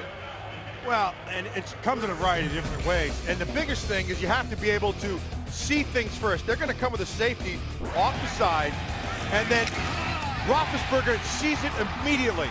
And as soon as he sees it, the ball comes out. They're trying to run the backer from the inside out. He can't get there. That's just good football all the way around. And Wallace is so fast and can get to a spot so quickly, and he just kills the defense. 43-yard touchdown pass. Joe, let's take a look at the quarterback comparison between the two-time Super Bowl champion Ben Roethlisberger and the rookie Jimmy Clausen. I know, it's been tough. Ben Roethlisberger's playing like a two-time Super Bowl champ, and Jimmy Clausen like a rookie. He throws the interception. I don't have any problem with the throw that he makes. The wide receivers got to help him out a little bit. They put themselves in some bad situations. The first thing and most important thing Carolina's going to have to do when they get their hands on the ball is figure out some way to get some first downs and stop shooting themselves in the foot and keep backing up on every series. On the first 2 drives of the game for Carolina, they got the ball to the Pittsburgh 32 and got nothing out of it. They went with a wild card on a 3rd down. Then they tried to run a quarterback draw on a 4th down, Matt. They had opportunities early in this game to put some heat on Pittsburgh. Well, and they came out and they said, or by what they did, they said we're going to run the football, which they did early. They had 30 yards rushing in the first quarter. They don't have anything since then. Now they're down 3 scores. It changes the whole recipe. And Pittsburgh gets the ball. Antonio Brown back to receive it for the Steelers. Brown weaves his way to the 28-yard line as we check in on the sideline with Alex Flanagan. Hey, Bob, well, the Panthers' miscues have hurt them significantly in the first half of this game. Largely, John Fox says, because they haven't had the ball enough, and they certainly will need it in the second half if they want to get back into the game. Conversely, Mike Tomlin saying that his quarterback, Ben Roethlisberger, has done a very nice job because he has had the ball in his hands tonight. So that's the report from the sidelines, Bob. Well, in the first half, 13 minutes and 59 seconds on the kickoff return. Alex showing some good moves to get away from danger right before her report. Good job. You know, she's so bundled up, too, because it's so cold. Good feet, Alex. She's got a little help with the clothing. Mendenhall picks up about 2 yards on the play in the first half. Mendenhall with 7 carries for 35 yards. Now with 37 yards. You know, the one thing, too, guys, about Mike Tomlin, when we talked with him yesterday about Carolina, he said, look, we need to take these guys where they don't want to go. They want to play the role of spoilers, but you can only take that so far. You know, you got to let them make a decision at some point during the game. Do I want to spend the offseason rehabbing? Is our cause greater than theirs? No. We're playing for something. Sort of break their will. 20 points in the first half. Pretty good start for that. Roethlisberger, Hines Ward, upended by Captain Munnerlin, but it's a first down, a pickup of 23 yards for the Steelers' all-time leading receiver. And it all starts up front with good protection. And because he has the protection, he's able to see him down the field. This play took a while to develop, but because of his protection, Roethlisberger's able to find him. 6th play in this game of over 20 yards for the Pittsburgh Steelers.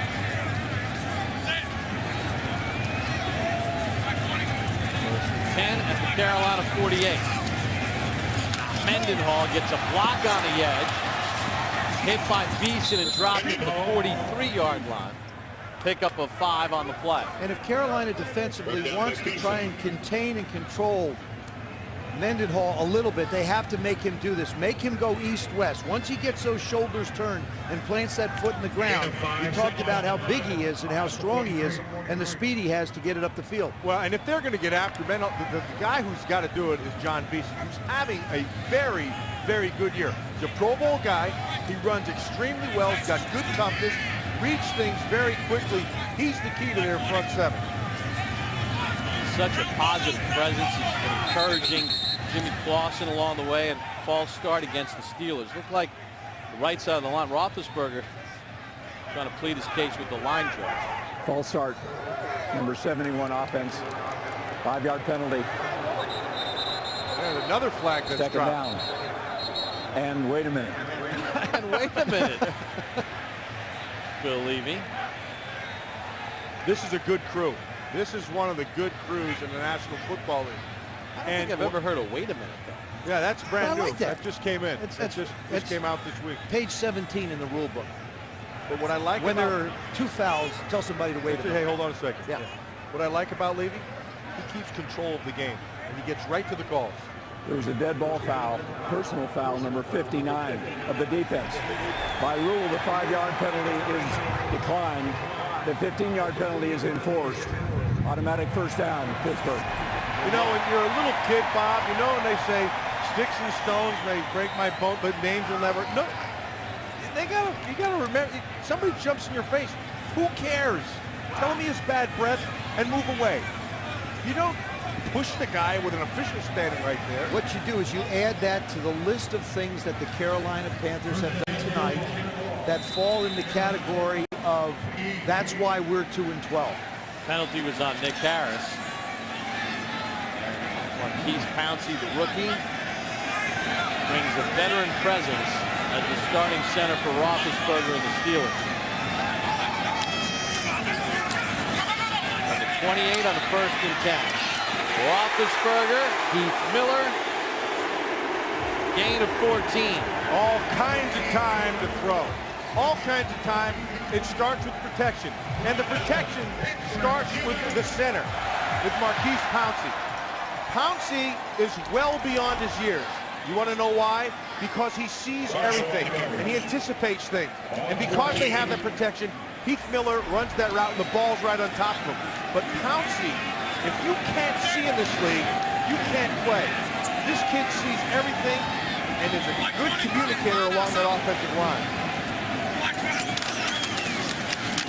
Mendenhall on a 1st and 10.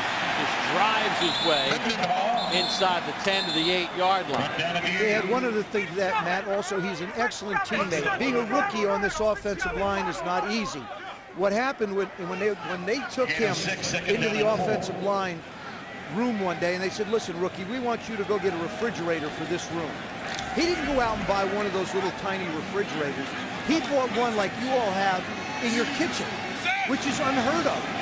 It's delivered. Mike Tomlin said, what's this for? He said, just go into the offensive line room. That's what Marquise Pouncey did. Roethlisberger, great play fake, but the pass for Ward is short. Godfrey, the nearest defender.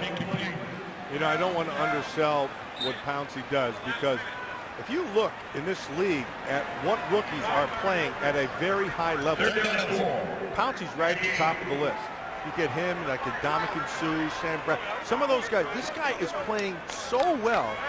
He's excellent at the second level. What that means is the first level is the defensive line, second level is the linebacker. He runs as well as any center in this league, and he understands all the passing schemes, all the blitz protections. This kid is way ahead of being a rookie. Roethlisberger is going to run it on a 3rd and 4 and slowed down by Richard Marshall, short of the sticks.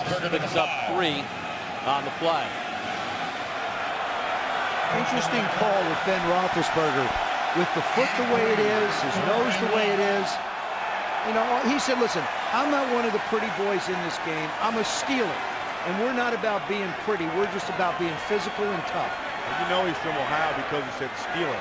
Because if he's from Pittsburgh, he's saying I'm a Steeler. And guys, they don't bother with the field goal.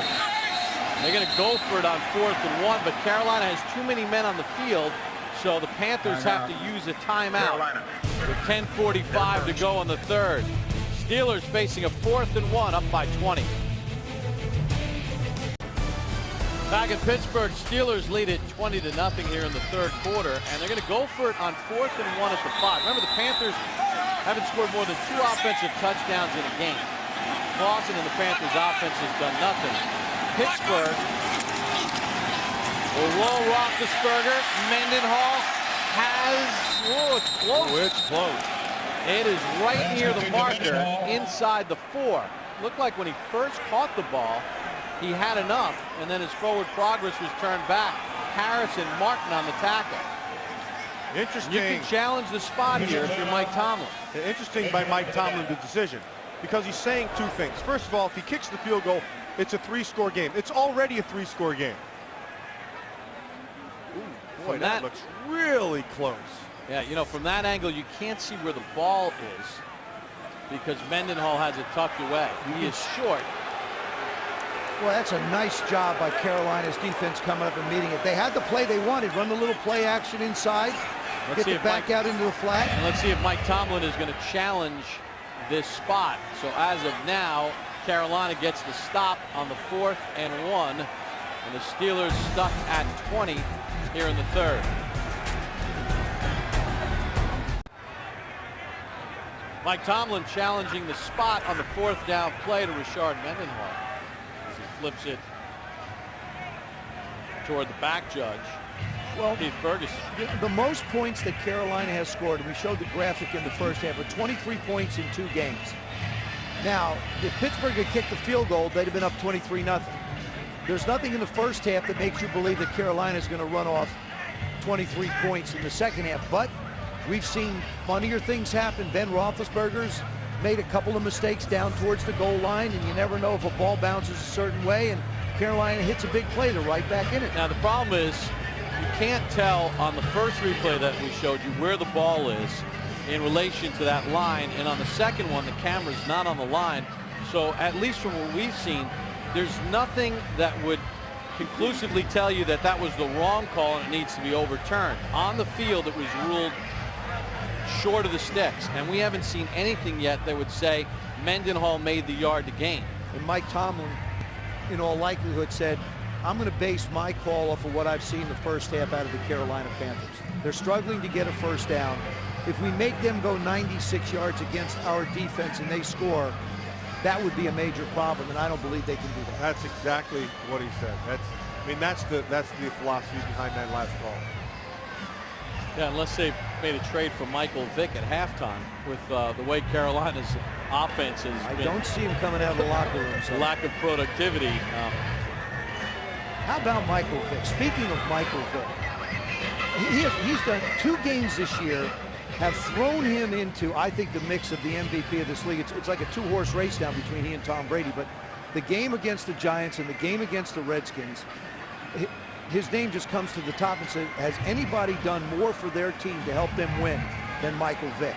And of course, Tom Brady up in New England. I think it's going to be a great race. After reviewing the play, the ruling on the field stands. Pittsburgh will be charged their first time out. Yeah, nothing really to show anything, and Philadelphia Eagles can clinch the NFC East with a win. That great 21-point deficit that they came from behind last Sunday against the Giants. 28 total touchdowns, 20 in the air, 8 on the ground. They've got to play the Vikings and Cowboys at home this week. All right, let's see if Carolina can make the Steelers pay for going for it on 4th and 1 at the 5 and get some points. Stewart off the left side picks up about 3. Lawrence Timmons on the tackle. They need to go back to the same recipe that they had in the beginning of the game, and that's run the football, get to 3rd and manageable. 3rd and short, 3rd and 5 or less. They can do that, Joe. They'll give themselves a chance. And this is where a quarterback earns the respect of this team. Coming out of the end, getting into scores at particular times in the game. If they can get 3 or 4 more yards, then it's on Jimmy Clausen to make a play. Steve Smith on the sideline. 2nd and 7. Stewart fights for the 11-yard line. Ryan Clark on the tackle. One of the reasons why you go for it on 4th and 1 at the 5 up 20-0 is because your opponent does not score a lot of points. Only one team scored 2 or fewer touchdowns in every game of the season. That was the 1992 Seattle Seahawks, dating back to 1975. So 35 years. That's how bad Carolina's offense has been, with the 4 quarterbacks, the injured running back, changes on the offensive line, and the young receiver. And there's confusion now coming out of the huddle. The receivers are on the wrong side. He's going to have to burn a timeout. They couldn't get lined up. So with 9:18 to go in the 3rd, John Fox can only grimace in pain. His team down 20 in Pittsburgh. Well, they love their defense in Pittsburgh. They just had a great video to get the fans fired up with great defensive plays. 3rd and 4. Clausen's got to deal with that. and the Steeler faithful. From his own 11. Sack. Back at the 5. Harrison got him around the ankle. Loss of 6. And Steve Smith did come open on the left side for him, but there wasn't any time to be able to get him the football. Well, he had Steve Smith, and they motion him out, and they stack him. And so there it is, right there. It's right there, right where you want to be. He has Gay, comes back to the inside, and now here comes the pressure. This one. Well, Jonathan Stewart that time couldn't keep another one of those linebackers out of his face. Look at the short punt. Brown is not called for a fair catch, and Pittsburgh will start at the 34-yard line after a 31-yard punt. Well, we've talked about Marquise Pouncey, the center, and there's a number of things that he does. But one of them you're going to see right here. Watch him stay with the block, and he'll just run him right with him. Run him right down the line. And then if you can't see as a center, you can't play. Great vision. Picks things up, directs all the protections on the inside. He's Pouncey. I mean, he'd be a Pro Bowler this year. That's how well he's playing. And Mike Tomlin even told us that, the kid loves being a rookie. He's like the annoying little brother for the veteran guys on the offensive line, but they all respect him. Mendenhall has his calf cut off, makes something out of nothing, and picks up a yard or two. Well, guys, when you're talking about the Steelers, you think linebackers, but they've got a great tradition of centers, starting with Ray Mansfield in 1963. Well, 13 years there, Mike Webster 14 years, Dermontti Dawson, who everybody compares Marquise Pouncey to because of his athletic ability and his feet and his downfield blocking, which you referred to so often there, Matt, and so well. It's a 47-year run of consistency. And with him, he'll be here for 15 years. Mendenhall just slips through tackles and takes it to the 22, picks up 11. It's a lot like the Chicago Bears middle linebacker position. You get one or two guys playing that thing, it seems like forever. You can see Pouncey right there, right in the middle, and that's where he's going.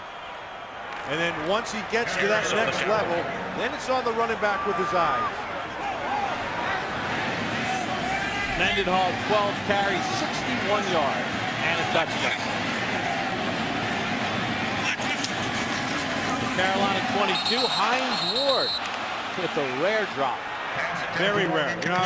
I was messing with Hines before the game, and we were talking yesterday and said, there's two guys in this league who can't run a lick anymore, and nobody can cover. One of them is Tony Gonzalez down in Atlanta, and the other one is right here, Hines Ward. So I told Hines that.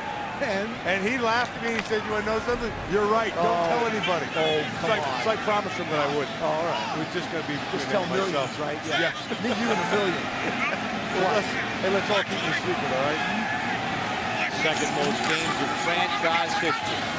Mendenhall can't bounce it outside. Nice job by Sherrard Martin, the safety, to come in and get the first hit. The other thing about Ward that's funny is, because he's in his 13th year, he's 34 years of age, he almost brings the defense down to his speed and then sets him up. Bruce Arians, the offensive coordinator, was saying, he goes out there and all these young guys, they run 4.3, 40, and Ward slows it down just enough so he gets it to his pace, and then he beats him. Well, what he can do as well as anybody in this league is separate, and that does not require speed. And Steve Largent was not the fastest receiver, but he could get himself open and make it so easy on the quarterback. 3rd and 10. Ben to the end zone and knocked away by Godfrey and Marshall, intended for Ward. There's a flag down on the play. And a hat down. 2 hats. Which means they both went out of bounds.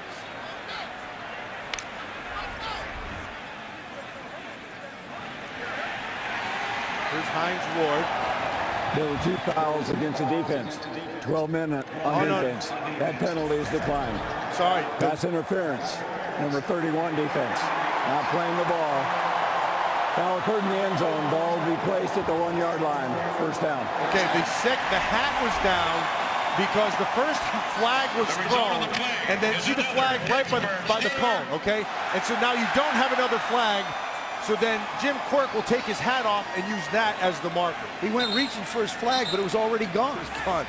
Well, he already threw for the 12 men. 12 men. And then the other one comes out because of the penalty on Marshall. Because Marshall not playing the ball in the end zone. Where would he go if there's a third? Your underwear. I mean, that comes out next. It always does. Reporting eligible. Just say I have a third flag. I just don't have the flag. So first and goal at the 1. Gursky in at fullback for Mendenhall. No signal yet, and they're going to mark his forward progress short of the goal line. Mendenhall, the ball carrier. You have to give a lot of credit to this Carolina defense. You look at the production of their offense all year, 2 touchdowns per game for an entire season.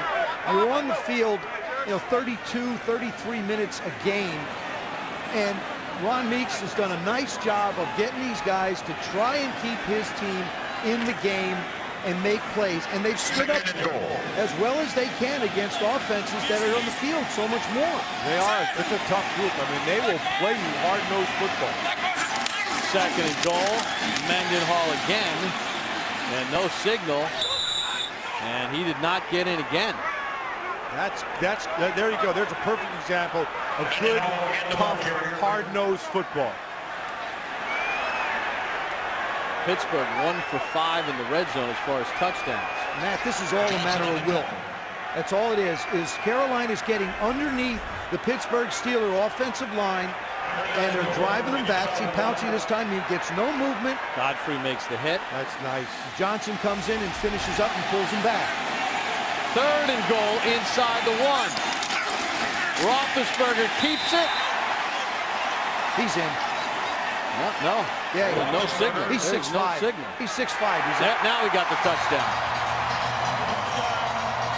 I like to wait for the signal myself. I know you do, but if Ben's leaning forward, I'm figuring 6'5", he's in. Let's see where Ben's going with the football. Oh, he's giving it to the guy with the Ben zone sign.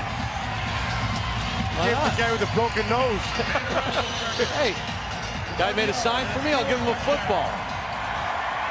You throw your little I love you sign there at the end, whoever that was to. Roethlisberger's second rushing touchdown of the season. Squeeze him on for the extra point. Pino's got the snap down, and the Steelers follow Pouncey to the end zone for Ben Roethlisberger. Steelers by 27. Please join us on Christmas night as we settle in Arizona as the Cowboys and Cardinals square off. Note the special start time, 7:30 Eastern, Christmas night. Unwrap your final NFL gift with us on NFL Network. Cowboys and Cardinals, special start time at 7:30 Eastern. The Ben zone picks up a football after Roethlisberger's touchdown run. Zeroed right in on that side.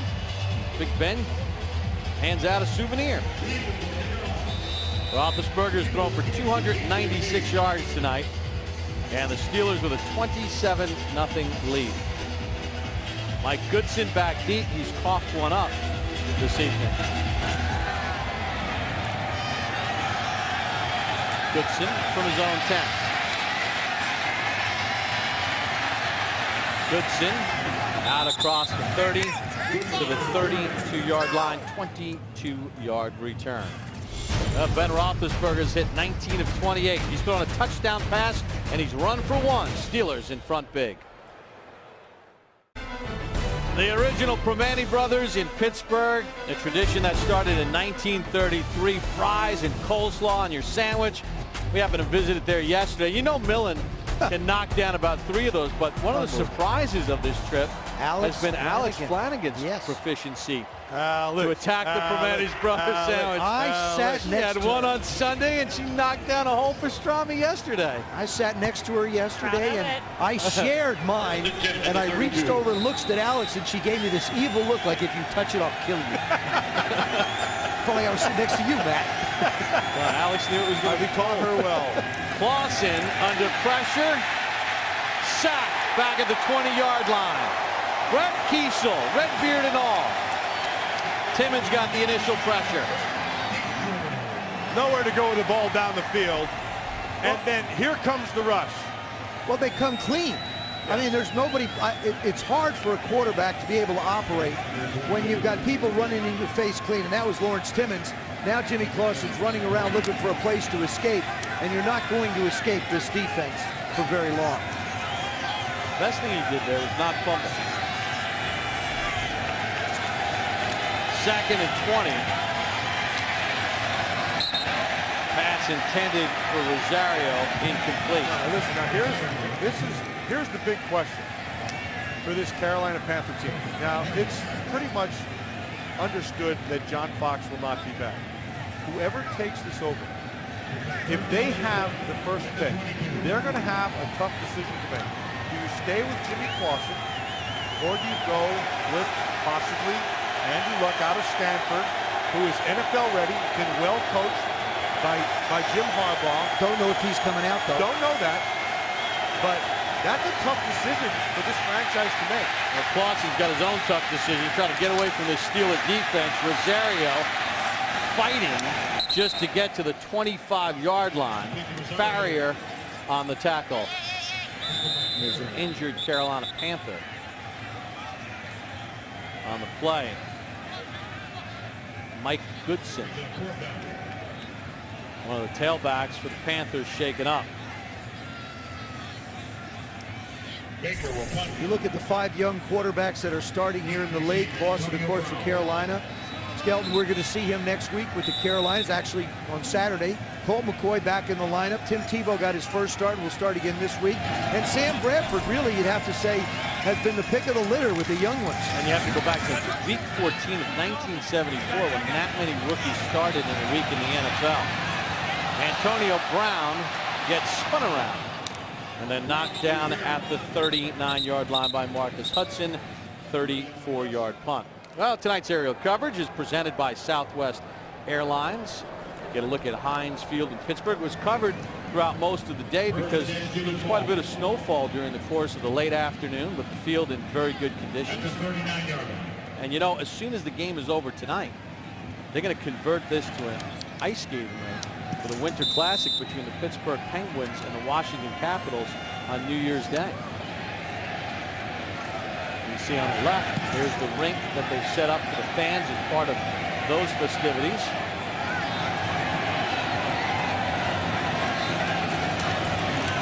Mendenhall on 1st and 10 picks up 2 on the play. In the beginning of the telecast, Bob, you asked me about the Pittsburgh Steelers and their offense. What are they? Who are they? Ben mentioned that they weren't the Steelers of the 70s. They weren't going to just pound the ball and play defense. Up to that play, they'd thrown 30 passes tonight, 20 runs. That's who the Steelers are. Get yourself ahead so that now you can start to bring more into balance that run-pass ratio. Now, when they won in 2005, they had Jerome Bettis and Willie Parker, and Roethlisberger was a younger player. But when they won in 2008, they won it on Roethlisberger's playmaking ability in the passing game. Mendenhall with the carry, flag on the play, thrown by the referee. And that's a hold against Pittsburgh. Number 89, offense. 10-yard penalty, repeat second down. You know, one of the things that's obviously a key component to this passing game is the fact that you got Ben Roethlisberger. All he does is win.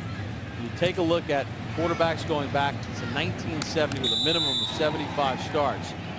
He's got the 3rd best win percentage of all the quarterbacks. You got Brady 1, great Joe Montana 2, and Roethlisberger on his way to his 68th win tonight. That's what I was talking about. You just don't think of him as that pure passer, but it's all about one thing in this league, and that's winning. And that he does so well. 2nd and 19. Zips one through the hands of Wallace and nearly intercepted by C.J. Wilson at midfield. You see Hines Ward and Mike Wallace having a conversation about where they're supposed to be. I guarantee you Hines Ward knew where he was supposed to be, and Mike Wallace is still trying to figure it out because the ball was thrown quite a bit behind him. That's got to be a catch. Wallace, Wallace, a young receiver, but regardless of the age, you got to make that catch. That catch is in your hands. You got to come down with it. Spoken like a true linebacker.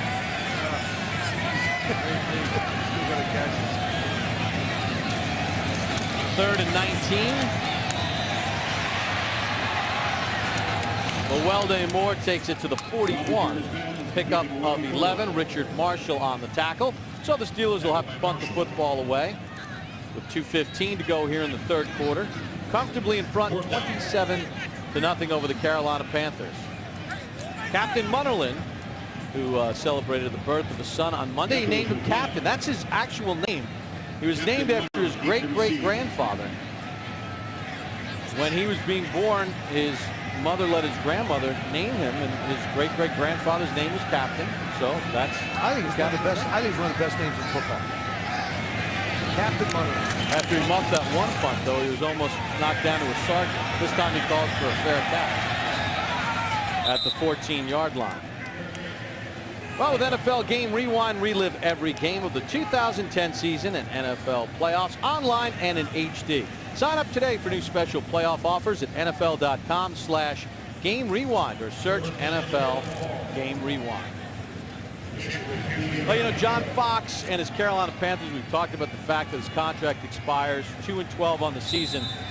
You know, he started coaching professionally with the Pittsburgh Steelers. 1989 was hired from the University of Pittsburgh to be a DB coach under Chuck Noll. Spent 3 years with the Steelers organization, has a lot of respect for Pittsburgh. And this Pittsburgh Steelers team, Stewart takes the handoff and takes it out to the 20-yard line, and then he gets turned back after a gain of 5. Foxy in his 9th year. You see Jeff Fisher 17 years with Tennessee, Andy Reid 12 years with the Eagles, and Bill Belichick 11 years with New England. John Fox took his team to a couple NFC championship games, reached the Super Bowl in 2003, lost to Bill Belichick's Patriots. He really has handled this in stride, not taking shots at anybody. He says, look, I've always been able to find a job. I'll find a job again. And the one thing he hasn't been able to find is a quarterback. That's been his problem. It happened a couple of years ago when Jake Loam had that terrible year, wound up throwing all the interceptions. They gave him the extension. Then he winds up going to Cleveland, and that's where he is presently. But, you know, up until a couple of years ago, they were a pretty good situation at the quarterback position. Now it's youth and inexperience everywhere. And that's Carolina's first down since there was 1:49 left in the first quarter. This is the quarterback league. You don't have one, you're dead. He really hasn't had one, a real one. He hasn't had the whole time he's been here. Harrison knocks the pass away. You know, in 2008, in Week 16, they went to New York with the #1 seed on the line in the NFC. They lost to the Giants. They still had a bye, and Arizona came in, and Delhomme threw all those interceptions. And then he still got the big contract extension, and then he comes out in the opener last year, throws another 5 interceptions.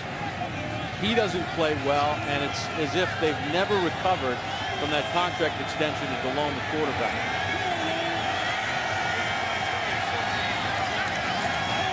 Second and 10. Stewart fights for a first down. Mundy makes the tackle. Pickup of 10, and what could be the final play of the third quarter. There's enough pieces, though, here. If they can get themselves, if they can develop Clausen, or if they get themselves a quarterback in the draft, whatever, there's enough pieces here to play well. But this running back is a stud. The end of the third quarter. After 3, Steelers dominating the Carolina Panthers 27-0. Deck the halls with holly, fa la la la la la la la la. 'Tis the season to be jolly, fa la la la la la la la la. How about William Gay, number 22, hamming it up? He's ready. He's ready for Broadway. Channeling his Sinatra as we start the fourth. Jonathan Stewart picks up a yard. James Harrison on the tackle. Stewart, 13 carries, 53 yards. You know, you saw the Steelers as a defensive group getting into the holiday spirit. Yeah. Well, the offensive guys, they had an answer, but with a little twist, which we're going to show you after this I think play. they have better voices. I think the offensive guys have better voices. I like course Mike you would Taylor. He just smiled and laughed at everybody. Second and 9. Clausen with time. Smith with the catch to the 46. All right, the offense is done. Santa Claus, here comes. No. Louder. It's got to be louder. Louder on 3. Hey, make it, especially rookies, sing loud. Let's go. Ready? 1, 2, 3. Here comes Santa. Yeah, they got Marquise Pouncey, the rookie. Again, they got him again. He loves being the rookie, and they have a lot of fun with him. But more importantly, he's a fine young football player. 3rd and 4 for Clausen. Pass is, let's see, it's being ruled a catch by Rosario. They took it away from Ryan Clark, and it's a first down. Carolina's going to try to run a play quickly here. First of all, it's an incomplete pass. It's as incomplete as you get. And now Mike Tomlin throws the flag. That's a good throw by Mike. I mean, he threw that thing a good 15 yards out on the field. As you can clearly see, the ball hit the ground and it was loose. Pittsburgh is challenging the ruling on the field of a completed pass. So a ruling on the field, a completed pass. Mike Tomlin won one challenge, looking for another. Look at Market Square, all dressed up for Christmas back in Pittsburgh. Steelers lead the Panthers 27-0. Bob Papa, Joe Theismann, Matt Millen, Alex Flanagan. Thursday Night Football. So glad you can join us. Here's Bill Levy after the Mike Tomlin challenge. After reviewing the play, the ball hit the ground. It's an incomplete pass. With the timer put 13:40 on the game clock. Pittsburgh is not charged a timeout. However, they are now out of challenges Mike Tomlin, for the rest of the game. Mike Tomlin lost a challenge earlier, but that one clearly an incomplete pass. Well, Pittsburgh came into this weekend knowing that they have control of the number 2 seed. All they have to do is handle their own business. Step 1 is almost complete. Next week, they've got to go to Cleveland to take on the Browns, division rival. They've got Peyton Hillis running the football last year. Remember, Pittsburgh, Thursday Night Football, we were in Cleveland, and Pittsburgh was trying to keep their playoff hopes alive, and the Browns knocked them off. I talked to Hines Ward before the game. He said, hey, that's going to be a tough one next week. We've got to take care of business tonight on a short week, and they have. Antonio Brown from the 9. Retreating, never a good idea. Tackled at the 10, at the 5-yard line, 45-yard punt. Loses 4 on the return. Now, Pittsburgh's already clinched the playoff spot, but they're thinking about that first round bye.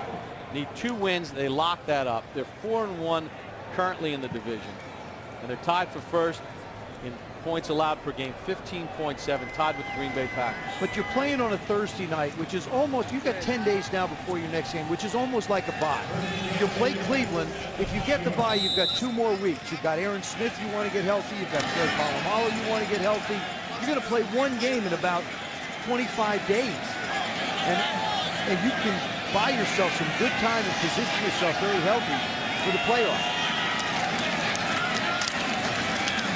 Guard Mendenhall picks up a yard on the play, 62 yards on the carry. Well, there's the ice rink set up outside Heinz Field. That'll be for the fans for the Winter Classic. We'll put a rink right midfield here in Pittsburgh for the game between the Penguins and the Washington Capitals on New Year's Day. Alex Ovechkin and Sidney Crosby. And they're kind of hoping that Pittsburgh gets a bye so they don't have to dismantle that thing in a hurry. They have to play that first weekend. Take the whole rink apart. Crosby against Ovechkin. 2nd and 9 for Roethlisberger.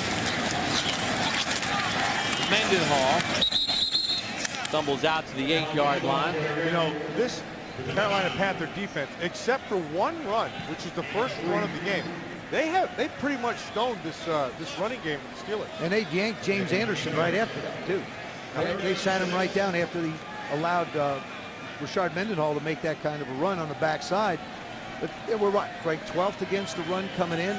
And you have to applaud the effort and the performance that they put on with absolutely no help on the other side of the ball. And the offense had 2 possessions, their first 2 possessions, where they could have put some pressure points on Pittsburgh. They had it at the 32 of Pittsburgh twice, got no points out of it. Roethlisberger Gets out of the end zone to avoid the safety. Just have to get the nose of the football, get it out of the end zone, and then he's brought down or tied up for the 7-yard sack. Well, this is our guy, Charles Johnson again. That's his second sack of the night. Really should have 3 if it wasn't for Roethlisberger's just overall strength, but he's had himself one heck of a year rushing the passer. Came into the game with 9.5 sacks. He's got 2 tonight. He's been in on 2. Jeremy Campinos the punt. And it's a pressure. Captain Munnerlyn at Pittsburgh 40. Retreating and looking for a block. Nice move by the captain inside the 30. And then Will Allen runs him out of bounds. 40-yard punt, 19-yard return. Pittsburgh comfortably in front, leading 27-0.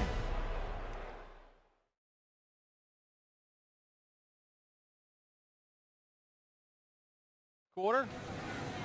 You know, we were talking about John Fox, guys, and sometimes a change of scenery is good for everybody. John's been here 9 years for the Carolina Panthers, taking them to the playoffs a couple, 3 times.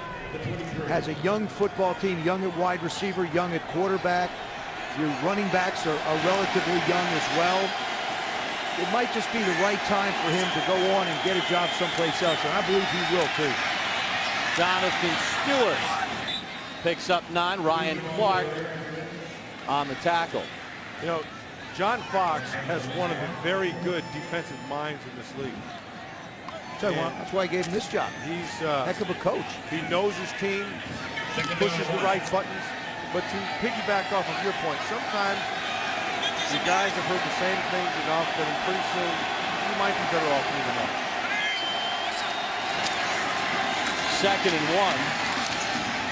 And a first down for the Panthers. Jonathan Stewart gets it, and a gain of 3.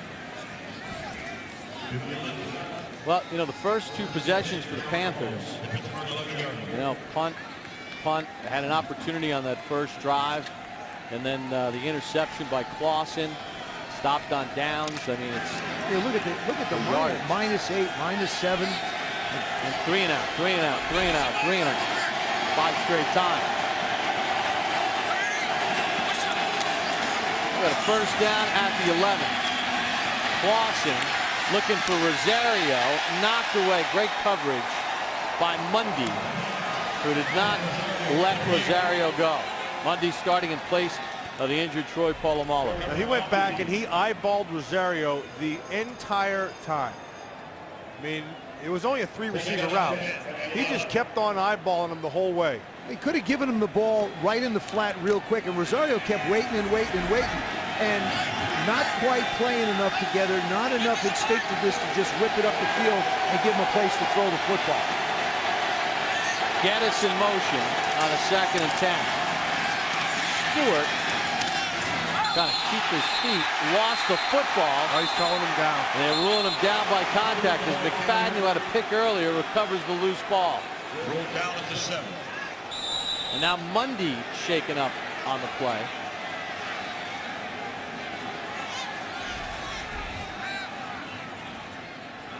Watch, he has Stewart. There's the balance. He's trying to balance. Yep, Shin is down. Shin is down before the ball comes out. He was contacted by a defender, which caused him to stumble. Watch his right shin. Right there. Down, down. Ball still in his possession, then punched out.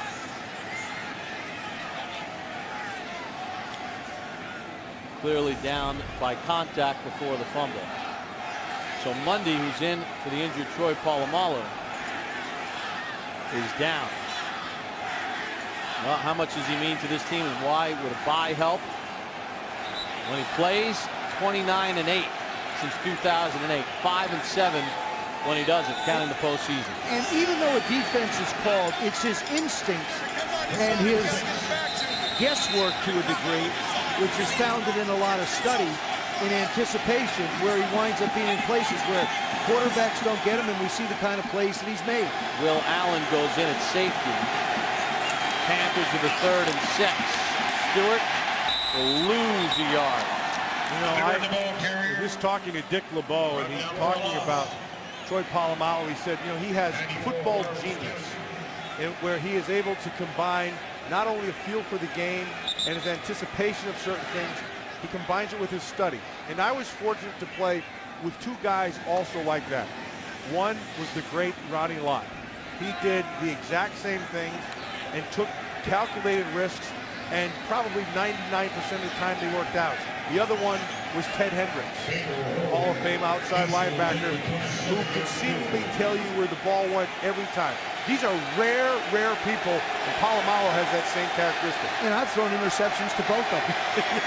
John Casey from 27 to avoid the shutout, and the 20-year pro out of Georgia knocks it through. Dick LeBeau likes the fact his team kept Carolina out of the end zone. All Steelers in the fourth. Here in Pittsburgh, Steelers up 27-3 here in the fourth. Reese Lloyd with the kickoff. Antonio Brown on the return for Pittsburgh. Brown out across the 30. The 33-yard line. 27-yard return. Brown on the return. For the rookie out of Central Michigan. Down by McLean. You know, there's a couple things about the Pittsburgh Steelers as you look at them. Are they championship ready? They're getting close. And if they get healthy, they get the right kind of people back. Troy back, Aaron Smith back on defense. You got to feel like they're going to be that way. The time off for Ben Roethlisberger will be very good also for that foot that he is having a problem with. And he'll probably be able to breathe coming up in about 4 or 5 weeks as well. So they're going to get healthy, but he still needs to do a better job in the red zone. Welding Moore takes the handoff. I think the most important part that they've gotten able to get straightened out has been that offensive line. And they've had guys hurting there, and it's been kind of a mix and match going on there. I think they've settled into a pretty solid offensive line. They protected Roethlisberger pretty well here tonight. And he's not an easy guy to protect for, because Ben, he'll hold on to the ball quite a bit. And Flozell Adams is a guy that's really come in and done a really, really nice job for him, moving over from left tackle to right for the first time in a 12-year career. Moore again on the carry and fights for about a yard. You know, we're talking about Roethlisberger and maybe need a little bit of rest. Alex has a little bit more on Big Ben. Yeah, Bob, the week before he broke his nose, he broke his foot. That was week 12 against Buffalo. He broke the 5th metatarsal in his right foot. It's kind of a big bone that runs across the top of your foot. And let me tell you, it's something you can see. Ben took his shoe off yesterday. You know, he's wearing those different size shoes, as Joe pointed out. His bone is actually sticking out of the right side of his foot on the edge. You can see it right there. Certainly will take a while for him to heal that injury. And certainly has been able to play through it, play effectively. Says, no big deal. Just keep playing. Brown gets tumbled forward, and he's got a first down as he rolled right over C.J. Wilson. Bruce Arians talked about Antonio Brown and said he's the guy that I like to have Ben get the ball to while he is on the run, because he can come out the other end of the defense, and we saw it on this play, almost turning it up the field, but gaining enough yards for the first down. Bruce Arians in his 4th year as offensive coordinator with the Pittsburgh Steelers. He's the wide receivers coach before that. 3 years as wide receivers coach with the Steelers. Isaac Redmond didn't get the handoff, and the Steelers turned it over. Nick Harris, who's had a tough night, falls on it for Carolina, and it is Carolina ball. So they forced a couple of turnovers. Unfortunately for Carolina, they turned it over themselves. I got to be honest, I'm not impressed with the way the Steelers have taken care of the football tonight. That's the 2nd time they've had the ball on the ground between the quarterback and an exchange. You can't be a championship team and do that. 2 fumbles by the Pittsburgh Steelers tonight, Joe. Yeah, and they're really on Ben Roethlisberger. The first one comes from the exchange from center, and the ball just squirts out of his hand. And then on the handoff, it looks like he puts it up on his chest plate, and you wind up, you know, Isaac Redmond just never really has a chance to make a play on the ball. Kloss in on a 1st and 10. Looking for Steve Smith.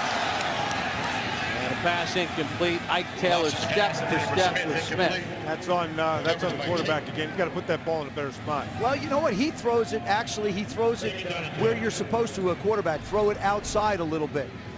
I mean, Steve Smith starts to sell the route. Joe. And he goes up the field. Joe, hold on, Joe.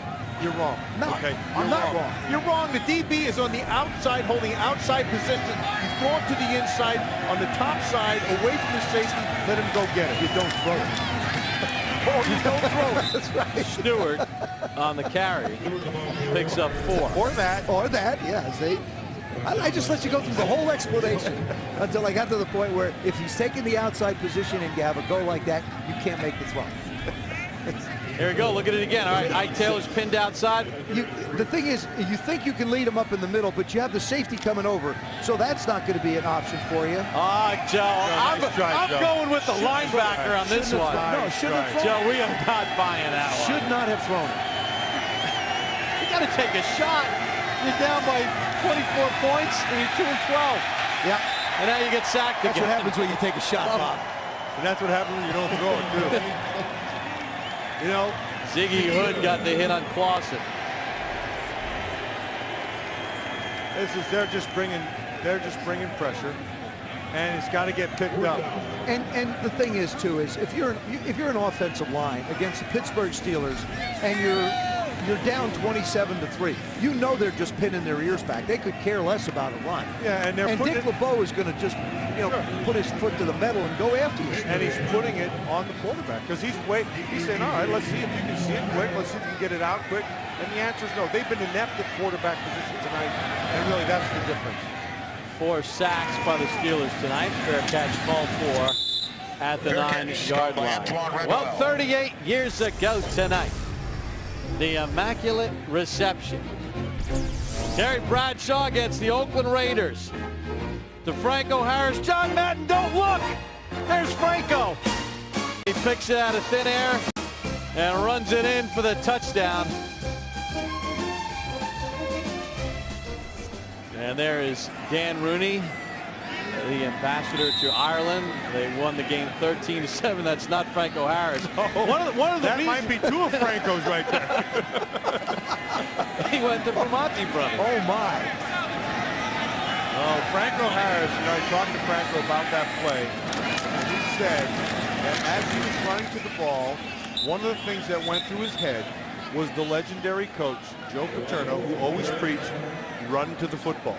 And that's what he did. He ran to the ball, and then the rest, of course, is history. And I think if you listened really close while we were showing that clip, you could hear John Madden, really, from the left coast.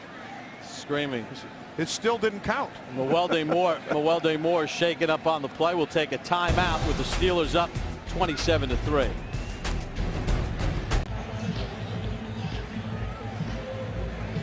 Mewelde Moore able to walk off under his own power. 4:26 to go. Steelers up by 24. Big Ben's got the broken bone in his foot, the broken nose. Why is he still in the game? Because you don't want to leave. This isn't college football where you want to get the second guy some snaps. I mean, these are the kind of games that you enjoy being a part of. Yeah, that's fine, except the most important position, center hands it off. Absolutely, he'll hand off. Redmond pushes the pile, lost the football as he went down, but falls on it. And I guess after tonight, 13. he could use a little work on his handoffs. On his handoffs, why not? Yeah, he's had a couple of them get away on a snap from center. The other thing, too, that's jumped out at me is, this, and the Steelers talked to us about it, both Bruce Arians, the offensive coordinator, and Ben Roethlisberger, about getting into the red zone and trying to score touchdowns all the time. And they thought they got away from it a little bit, but it looked like they reverted back to it tonight, especially at the end of the half, when all the throws went for touchdowns. 3rd and 6 for Pittsburgh. Little precip falling here in the Steel City. Redmond has the first down and more. Taking on Panthers and still going. Isaac Redmond, the ball carrier. Really, that's the first run they've had since the first quarter. Up until that point, they only had about 80 yards rushing through the whole game. And then Redmond's able to do some, it's a combination of good running and poor tackling. Well, what it is they're trying to strip the ball. And you see it so often. To me, the way you teach a defender is somebody tackle him, and the next guy's in, try and strip the ball. But don't try and tackle him and strip the ball at the same time. It's not going to happen for you. I mean, you can see Rashard Martin. He's trying to do it. It's not going to work. Not against the 230-pound back. Redmond again reaches the 40-yard line. Picks up 4 on the play with 3:11 to go in the ball game. You know, look at the yardage all Pittsburgh's way. Roethlisberger's thrown for over 300 yards. Jimmy Clausen, I mean, just another night. He didn't get a lot of help, but is he really the answer for this Carolina team? I think it's very difficult to evaluate because of the youth around him. You've got a couple of rookie receivers. The offensive line didn't necessarily protect. The game got away from him. It's an opportunity for him to study again, look at the film, and say, these are the things that I need to work on. But you have to be able to have time to throw the football. You also need do things. Yeah, you also need, Joe, you need somebody that you can trust and you can help. A mentor. But now with Sanchez. Something goes wrong, he goes wrong. Roethlisberger had Tommy Maddox here. I mean, Jimmy Clausen walks to the sideline, and I mean, you got Brian St. Pierre, who just joined the team recently. You've got Keith Null, who joined it 5 weeks ago. And Tony Pike and Matt Moore, all young guys, but no veterans to kind of pull them aside and talk them off a ledge during the course of a game. And Brandon LaFell, rookie wide receiver. So it's all kinds of adds up to a 27-3 score on the short side. Pittsburgh, well, they need a couple wins to secure a bye and the #2 seed. They're on their way to one of them.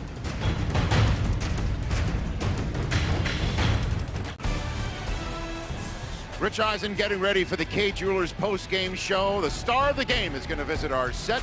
We also wonder if the Steelers do have what it takes to hang with the Patriots should they see each other in the playoffs. And Rod Woodson will join us as well. Up to you, Bob. Hi, Rich, looking forward to it. Temperatures in the 20s. Feels like 19 with the wind chill as Pittsburgh will take a knee. At the 2-minute warning, well, Santa Claus came early, 2 days early in Pittsburgh, and delivered win number 11. There's a nice beard right there. But now this one here, this is the greatest beard in the National Football League. oh yeah, going away. Brett Kiesel, I love that thing. He looks like Jeremiah Johnson, Mountain Man. That might be NFL history. That could be historic. As good a beard as you're going to see. But that's a Steeler beard. It's a Stiller beard. Mike Tomlin of the Pittsburgh Steelers. Now there's a beard. Nice, That's a I call it a D'Artagnan. Looks like it's a swashbuckler. It's a swashbuckler, as opposed to a mountain man. I like the Mountain Man. Well, Pittsburgh on a short week. Listen, coming in, they know that they need wins to secure the #2 seed. Huge game. Jets at Chicago. Mark Sanchez with shoulder problems. San Francisco still alive in the NFC West. They need to beat St. Louis. Indianapolis travels to Oakland. Giants win. They're in. They've got to go to Green Bay. Green Bay needs a couple wins to get a wild card spot. Seattle trying to cling to any playoff hopes goes to Tampa. Bucks still alive. Philly knows that if they win their last 2, they're going to lock up. And you're on your way to Green Bay? I'm on my way to Green Bay. You'll be up there in Green Bay for that one? Philadelphia looking to lock up the division. I'm going to Phoenix next, though. It's the holiday edition of Thursday Night Football. Tonight, wait, boys. And Cardinals. 7:30 Eastern, special time, Christmas night. Join us. Mike Tomlin's going to enjoy Christmas in our telecast because his team has won tonight. And John Fox, lost number 13. Ben Roethlisberger throws for 320 yards. Jimmy Clausen on the night, 10 of 23 for 72 yards and an interception. But the Pittsburgh Steelers trying to secure that #2 seed in the AFC in a first-round bye. Take the first of 2 steps. Jonathan Stewart got off to a good start, 71 yards rushing for Stewart tonight, but it's all Pittsburgh Steelers as they make these big plays at the big time, including a 43-yard touchdown pass to Mike Wallace. Don't forget our special edition of Thursday Night Football at a special start time, Christmas night. We're in Phoenix for the Cowboys and the Cardinals. Big night for Heath Miller as well. Stay with the NFL Network. We'll take you down to the field for the Kay Jewelers post-game show. We'll have the stars from tonight's game live, as well as highlights and analysis from Heinz Field in Pittsburgh. The Steelers knock off the Panthers 27-3.